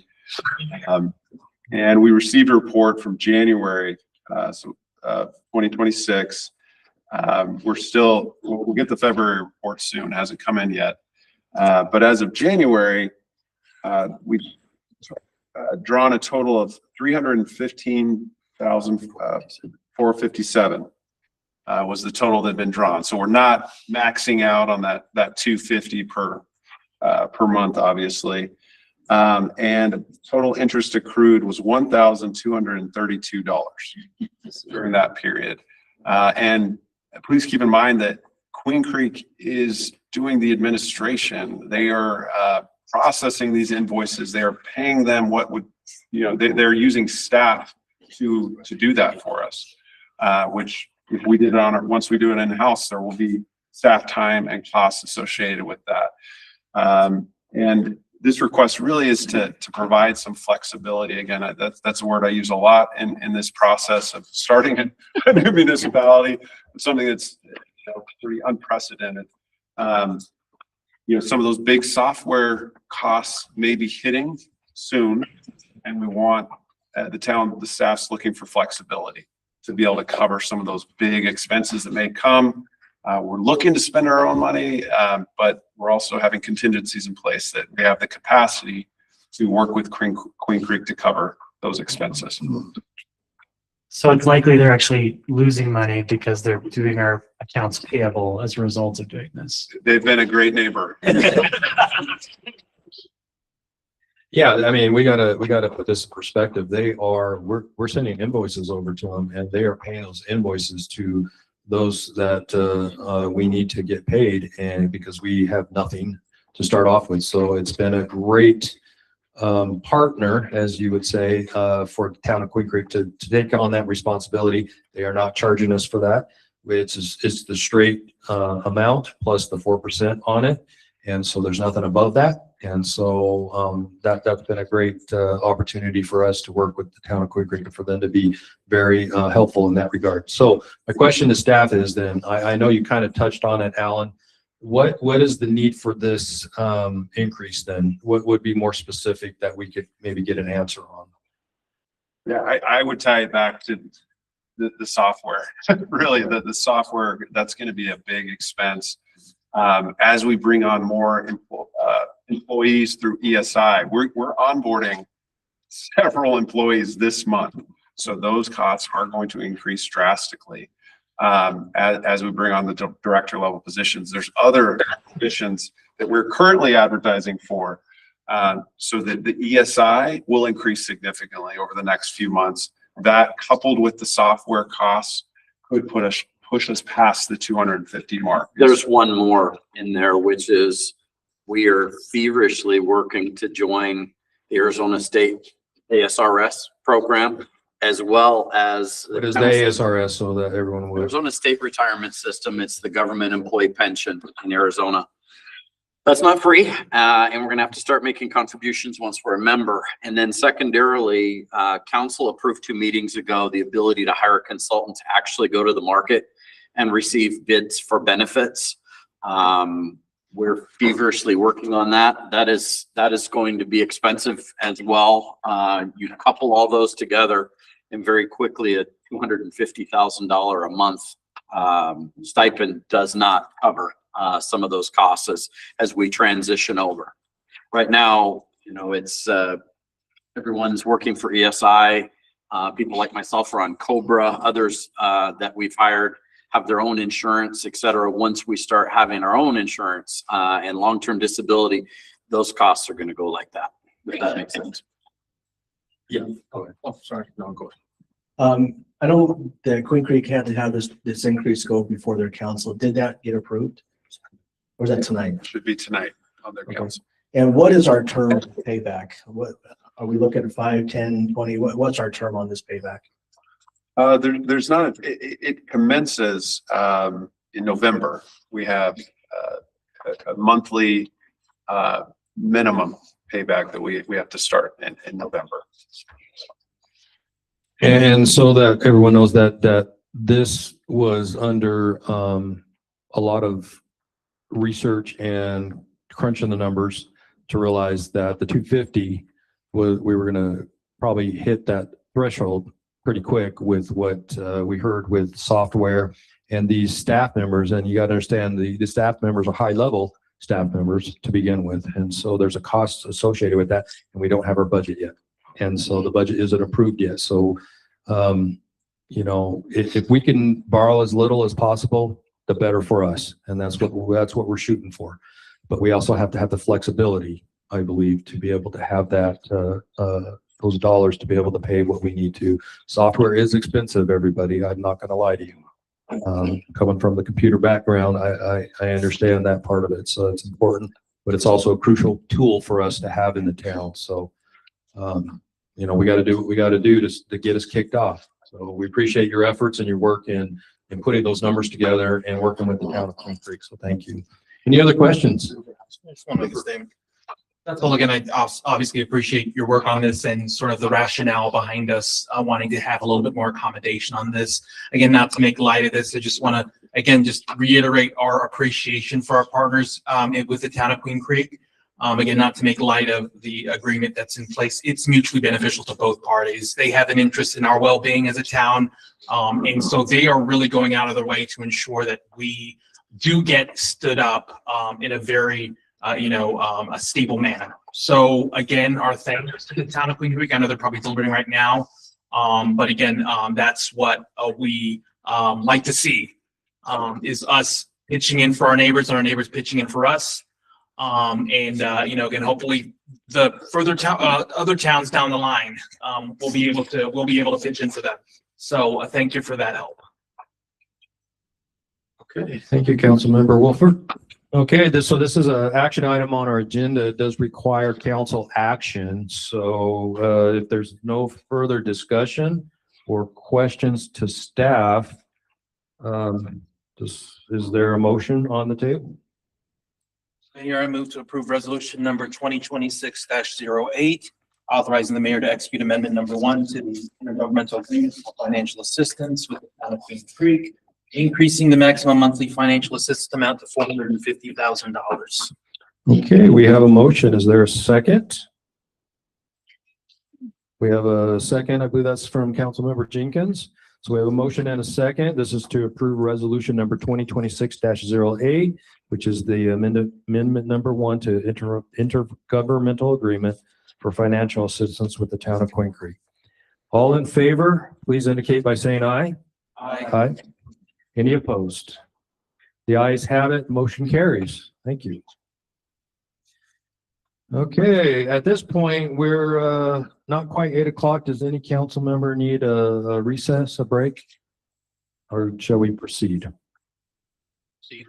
Okay, we'll move to item number 8C. This is resolution number 2026-09. This is an intergovernmental agreement with the Arizona Department of Revenue for administration and transaction privilege and affiliated excise taxes. This will be a resolution to approve This agreement between the town of Santan Valley and the Arizona Department of Revenue for administration of transaction privilege and affiliated excise taxes, and authorizing the mayor to execute the agreement on behalf of the town. Is there any questions, any discussion on this item from the council?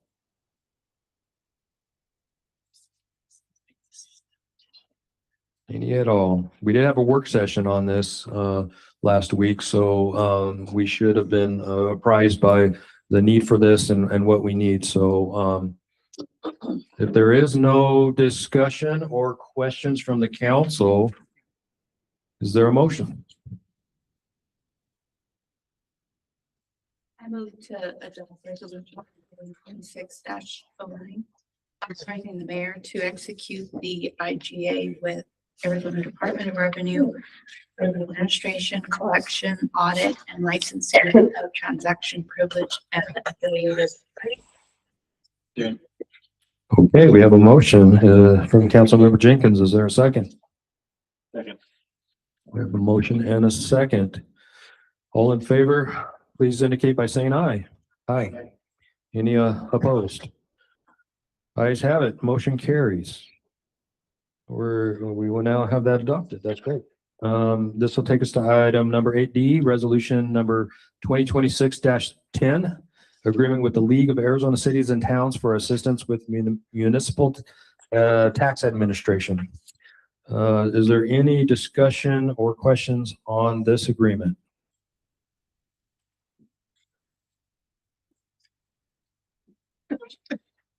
Any at all? Okay, hearing none. Is there a motion? So I move to adopt resolution 26-10. League of Arizona Cities and Towns for assistance with municipal tax administration and authorizing the mayor to execute the agreement on behalf of the town. Okay, I've got a motion. Is there a second? Second. We have a motion and a second. I will say that we also heard from the Arizona League of Town Cities last week in our work session. We had a presentation, so we are apprised and aware of this agreement that is before us. So we have a motion and a second. All in favor indicate by saying aye. Aye. Any opposed? Hearing none, the motion carries. The ayes have it. Motion carries. Okay, we're headed to 8E. This is an ESI employment cost agreement for Community Development Director. This is a possible action to approve an employee cost agreement with ESI for the position of Community Development Director, under which Gilbert Olguin will serve as the town's Community Development Director effective March 11th, 2026, if this so carries. Do we have any comments from Brett? Go ahead. Mr. Mayor, members of the council, we have the pleasure of having Mr. Olguin and his lovely wife here. And I would propose that if this motion is approved, that we allow Mr. Olguin to come up and say a few words. He would be employee number 6. Lucky number 6. I will say that I've had the opportunity to kind of work with Gilbert for the past 5 years, I guess, since I've been on the planning and zoning with Pinal County. He's very knowledgeable. He knows what he's doing. He's been around the block. Let's put it that way. And I think it would be an asset for the town to have his knowledge and expertise to be here and work with Brent and the rest of the staff. So. And he lives right up the street. And he lives right up the street. So he's right around the corner. So with that, is there any comments or questions about this ESI contract agreement? Okay, with that, is there a motion? Mr. Mayor, I move to approve the employee cost agreement with ESI for the petition of the Community Development Director, under which Gilbert Olguin will serve as Town Community Development Director effective March 11, 2026. Okay, we have a motion. Is there a second? We have a motion and a second to approve the ESI employee cost agreement for Community Development Director, by which it will be Gilbert Olguin. All in favor indicate by saying aye. Aye. Any opposed? Hearing none, ayes have it. Motion carries. Please, Gilbert, come up and introduce yourself.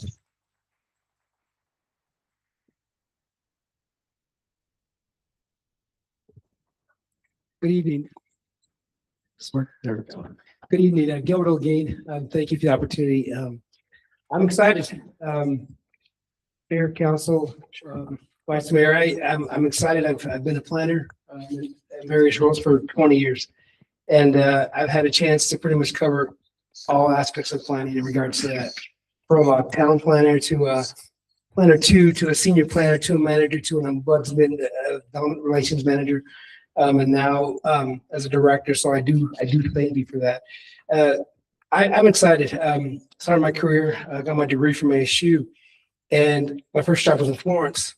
So I drove through this area before Johnson Ranch first developed, and there wasn't a lot of cars. I could get to work from my house, which is not where I'm today. It was much further, in about 30 minutes. That turned into probably 45 to 50 minutes. I worked there for quite a bit. I went to a city, town of Gilbert, and I ended up coming back to Pinal County, back through San Tan Valley. So a lot of my career has been in the San Tan Valley area, Florence area, this region. And I've made a lot of friendships. Not everybody loves me, but I do have a lot of people that I respect and like to work with me, and I like to work with them. And, you know, I hope to bring customer service and helping people, you know, developers specifically, work with us to get what we need for a better community. I'm lucky because, you know, I've learned a lot from working with Brent in the past. Should be told in the beginning, I probably was trying to get away from him, but now I'm back to him. So I'm complimented that you're bringing me to this opportunity. And I'll say that, you know, there's so much we can do now because we have a chance to start fresh. We don't have to take codes and guidelines that have issues and fix them. We can make our own from scratch. And that is such a rare and unique opportunity that I feel blessed that I'm starting from the beginning.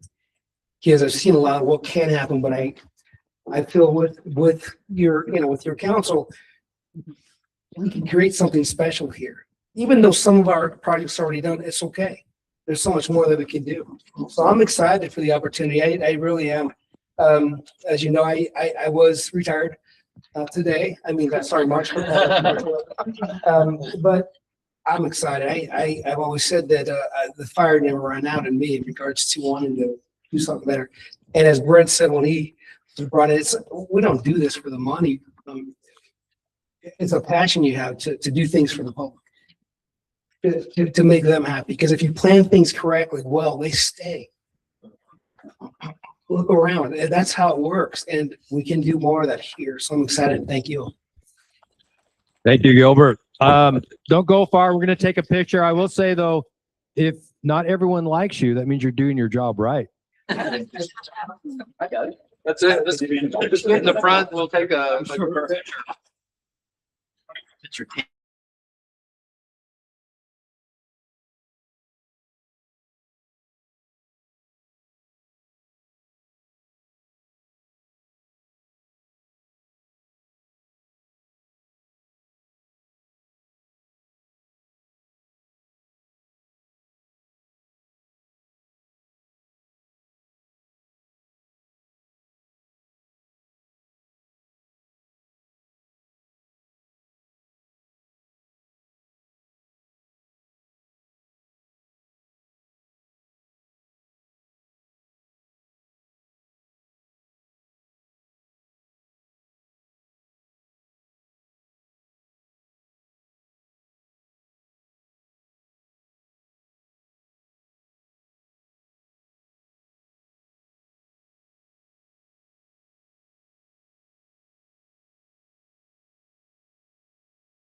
Okay.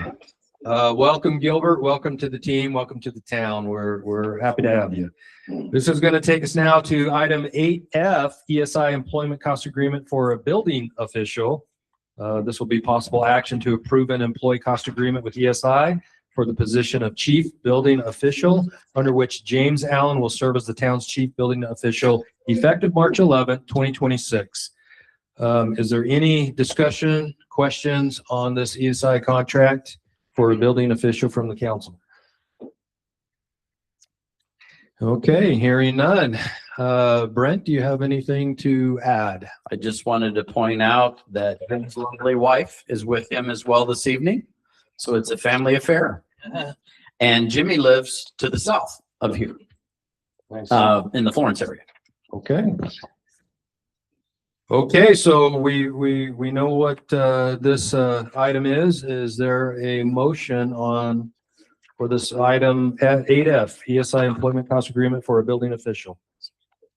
Here I move to approve the employee cost agreement with ESI for the position of Chief Building Official, under which Mr. James Allen will serve as the town's Chief Building Official effective March 11th, 2026. Okay, is there a second? Second. We have a motion, we have a second. All in favor, please indicate by saying aye. Aye. Any opposed? Ayes have it, motion carries. Welcome, James Allen. And please come up and tell us a little bit about yourself and your history and so we get to know you a little better. Good evening, Mayor, Vice Mayor, Chairman. I'm not a public speaker by no means. This is not what I strong point. I talk a lot, but I'm not a public speaker. I think Brent confirmed that. So I actually am a native from the area. I actually was born in Florence, raised in Coolidge area, and I still live in the Valley Farms area. So I'm native here my entire life. So I actually started my career with Pinal County as an inspector here in Santan Valley. This is where I started at. I've been in the building industry about 19 years. I am a certified building official and certified fire marshal. So kind of my accolades is I was the first fully certified building official the town of Florence had when Brent gave me an opportunity to be there. I also, when I had opportunity to go to Pinal County to finish my career, I'm also the first fully certified fire marshal that Pinal County's ever had in the office. So I have to hold those two accolades in my thing. I'm also retired, by the way, just so you know. Not anymore. Not anymore. Well, so this is been a great opportunity. I've had the great opportunity to work with Brent for the last about 8 years, one capacity or another. Been a great opportunities he's provided. What things I look forward, I'm excited, just like we're saying, very excited about the position. I think it's got some great opportunities. One thing I give credits to Brent is I know he has the capability of building, I want to call it an A team. He's personally selecting the people that he's wanting that's going to build to the team it needs to be. And I think that's a great opportunity. I think he's getting a great selection. And one of the benefits that I feel it's a benefit is I've had the opportunity to work with Mr. Hogan in the past over the years. We've worked together. And again, worked with Brent. So we kind of know each other. We know the rhythms. We have how to work things through and problem solve. So anyhow, I want to thank you so much for the opportunity, and I look forward to making this a great team. So Thank you, James. So why don't you come on up so we can get a picture?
Okay, I might add that the little secret around here is that every number is lucky. So you guys don't feel left out. Okay, well, welcome, James and Gilbert. Appreciate your willingness to want to come to this new, exciting, great opportunity with the town of Santan Valley. So we look for great things from you guys, as we do with all the other staff members. So now we're up to 7. Hooray. Okay, this will bring us to our item number 9. This is a request for future agenda items.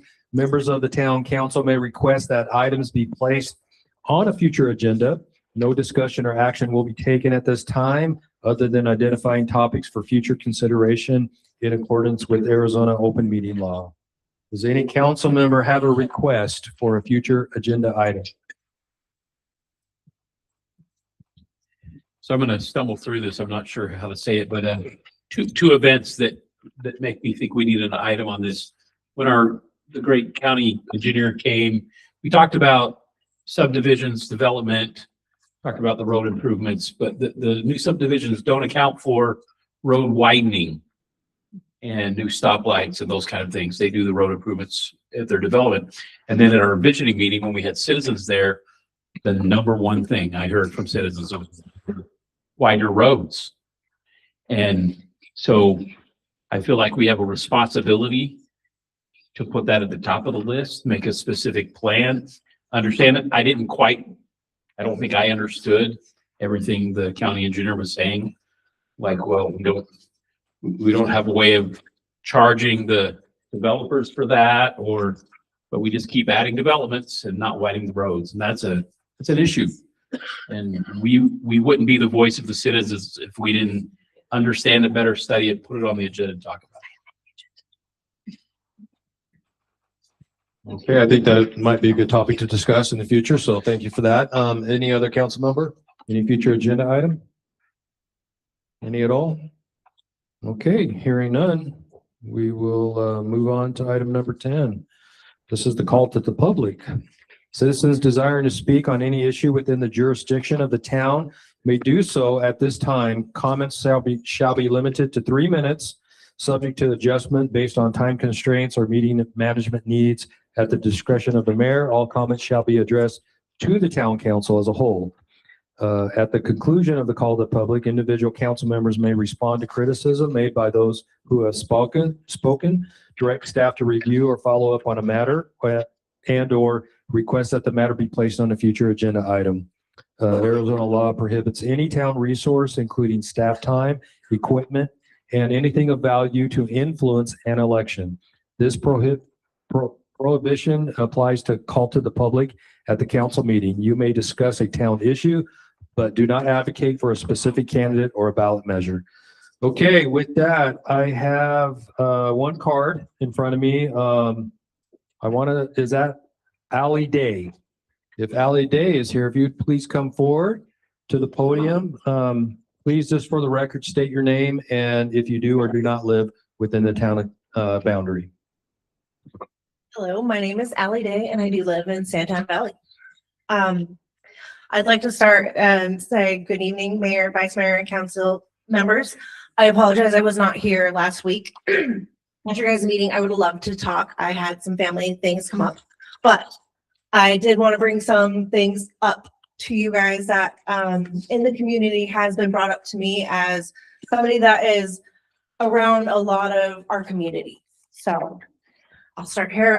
My name is Allie Day. I am here not just as the president of Santan Valley Little League, but as a parent, a volunteer, and someone who believes deeply in the future of our community. Santan Valley Little League represents our representatives. Would you please stand? Thank you. I am here to speak on behalf of the hundreds of families, volunteers, and most importantly, the children who make up our league. Santan Valley Little League is more than baseball. It's mentorship, it's teamwork, and it's confidence and character building. It's a community. Our community is growing fast, and that growth is a sign of something great. Families choose Santan Valley because it feels like home, but our parks and fields are not keeping up with the growth. We are at capacity, We are juggling practice schedules, sharing fields with multiple sports, and doing everything we can, but we're running out of room. The hardest part of my job is telling a parent we don't have space for their children to play for the season. Every child on a wait list is a missed opportunity, an opportunity of friendship, discipline, mentorship, and belonging. Our fields are more than dirt and grass. They're safe spaces. They're classrooms without walls. They are what build character. Our youth sports teach accountability, teamwork, resilience, and respect, lessons that matter now more than ever. When we invest in parks and fields, we invest in safer neighborhoods, stronger families, and healthier children. We're not here simply to point out a problem. We're here to be partners in the solution. We're not asking for something extravagant. We are asking that youth recreation be prioritized as our community expands. We are willing to partner, we are willing to fundraise, and we are willing to volunteer. Santan Valley needs a place to serve the children who are already here and many more to come. We believe children are our future, then our parks must be if we believe our children are our future, then our parks and fields must reflect that belief. Because when we build fields, we don't just build a place to play, we build safer neighborhoods, stronger families, and generation that knows their community showed up for them. We're asking you to prioritize the development and additional parks, recreation space, and ball fields so that no child in Santan is turned away. Let's build a community where every child has a place to play and a place to grow. Thank you for your time and your leadership and commitment to our youth. Thank you very much, Alan. Thank you for your presentation. Okay. That's the only comment card I had. Is there any public member in the audience? Jeannie, you didn't give me a card, so this is new. If you would please come forward, state your name for the record, and that if you do or do not live in the Santan Valley area. My name is Jeannie Stockton, and I didn't want to be number one, so I didn't turn in a card. So, and I do live here in Santan Valley. I've encountered a few people over the last couple of weeks, and they asked me to bring a couple things forward, and I think it has to do with planning and zoning. But they would like the town, when you start writing your ordinances, that you have consideration for ramps for handicap access in parking lots for retail areas, because a lot of times the handicapped people aren't getting handicap parking spots, especially during snowbird season. I can vouch for that. It's real difficult. But they have problems getting from the parking lot into the stores because they have to go up and over curbs. So if you guys could consider that when you write your ordinances. The other concern was having parking prohibitions for campers, trailers, RVs, etc. So on some of the streets where they do park these vehicles, they leave campers not attached to vehicles. Some of them, it has to do with the parking not being maintained or controlled by the HOAs. So they wanted that to be brought forward. My question is, I saw a post stating that the state was considering the removal of sales tax on gasoline. Do you know anything about that? And if it is passed, how is that going to affect Santan Valley, because we rely on HERF funds? And that's all I have to say. Thank you. Okay, thank you, Ms. Stockton. Appreciate that. Okay, is there anyone else in the audience that would like to come forward? Please state your name for the record and that you do or do not live in the town boundary. You have 3 minutes. You can say that to Jeannie. I'm sorry. My name is Karen Mooney, and I do live in the Santan Valley area. I want to apologize for being late. I don't want to be late to meeting. I was in Phoenix. I just have 2 things. One, I want to say the first IPAC meeting I thought was amazing. Everybody gave so much input and had questions, and I thought it was good, and I'm looking forward to more of those. And Mr. Mayor was there and Brian Tyler was online, so I really appreciate that.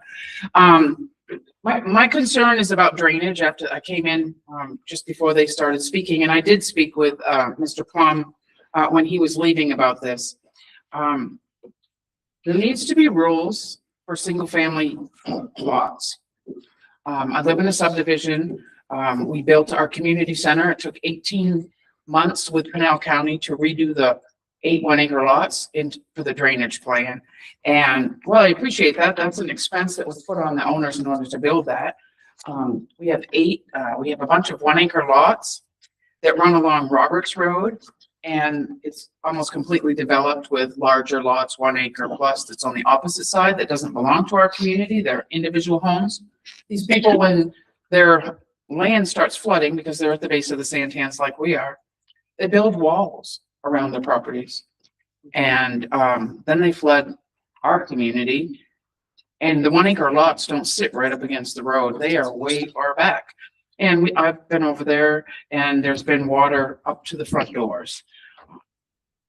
Sarcastically, I said I was going to build a 2-foot wall when I was on our board of directors that blocked and kind of protect. We have culverts in between every one of those 8 1-acre lots that go into drainage. And I just feel that HOAs and housing developments are held to a different standard than individuals. And I'm not trying to pick on anyone or anybody if they live in an individual lot. So I just think we all should have the same sort of rules and follow that drainage plan as they were discussing earlier. The county doesn't have anything at this time, and there is something that they may be working on, and he wants me to speak to him later about it. I also wanted, if it's something that maybe in your codes as you're working on it, there's something that you could look at. So I just wanted, and that maybe the flooding areas, as Vice Mayor Hudgens says, he's in a very good area. And then Councilmember Jenkins said she's in one that gets flooded a lot. Well, ours, knock on wood, we have a great drainage system through our community that takes it. And now that Hunt Highway has been widened and whatnot, it really does a good job and not flooding. It used to flood side springs and everything. But this may be something that you want to consider another task force. Not that I need anything else to do, but I'm happy to get involved with that. I think everybody in these different areas, if you reached out to these different communities, they may be able to bring some other concerns to you and just so that you're aware of it when you're going forward with these things. All right, my 3 minutes is probably way over, but thank you, Mayor. Now it is. Thank you. Appreciate it.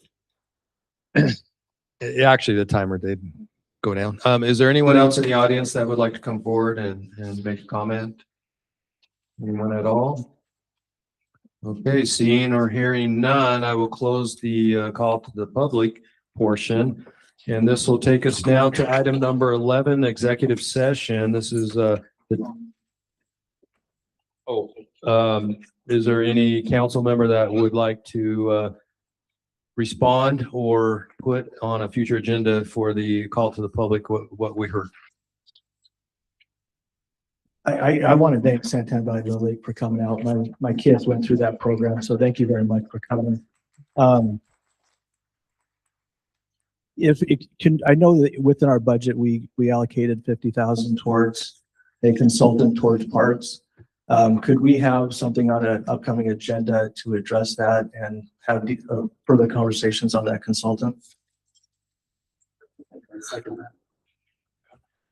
Thank you, Councilmember Tyler. Any other council member? Okay, hearing none.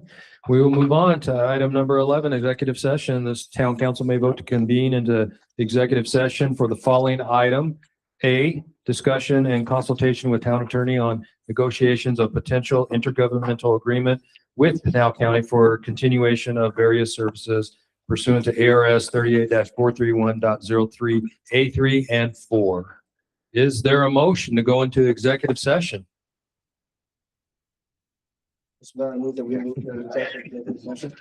Okay, we have a motion. Is there a second? Second. Motion and a second. All in favor to go into executive session, please indicate by saying aye. Aye. Aye. We are now in executive session.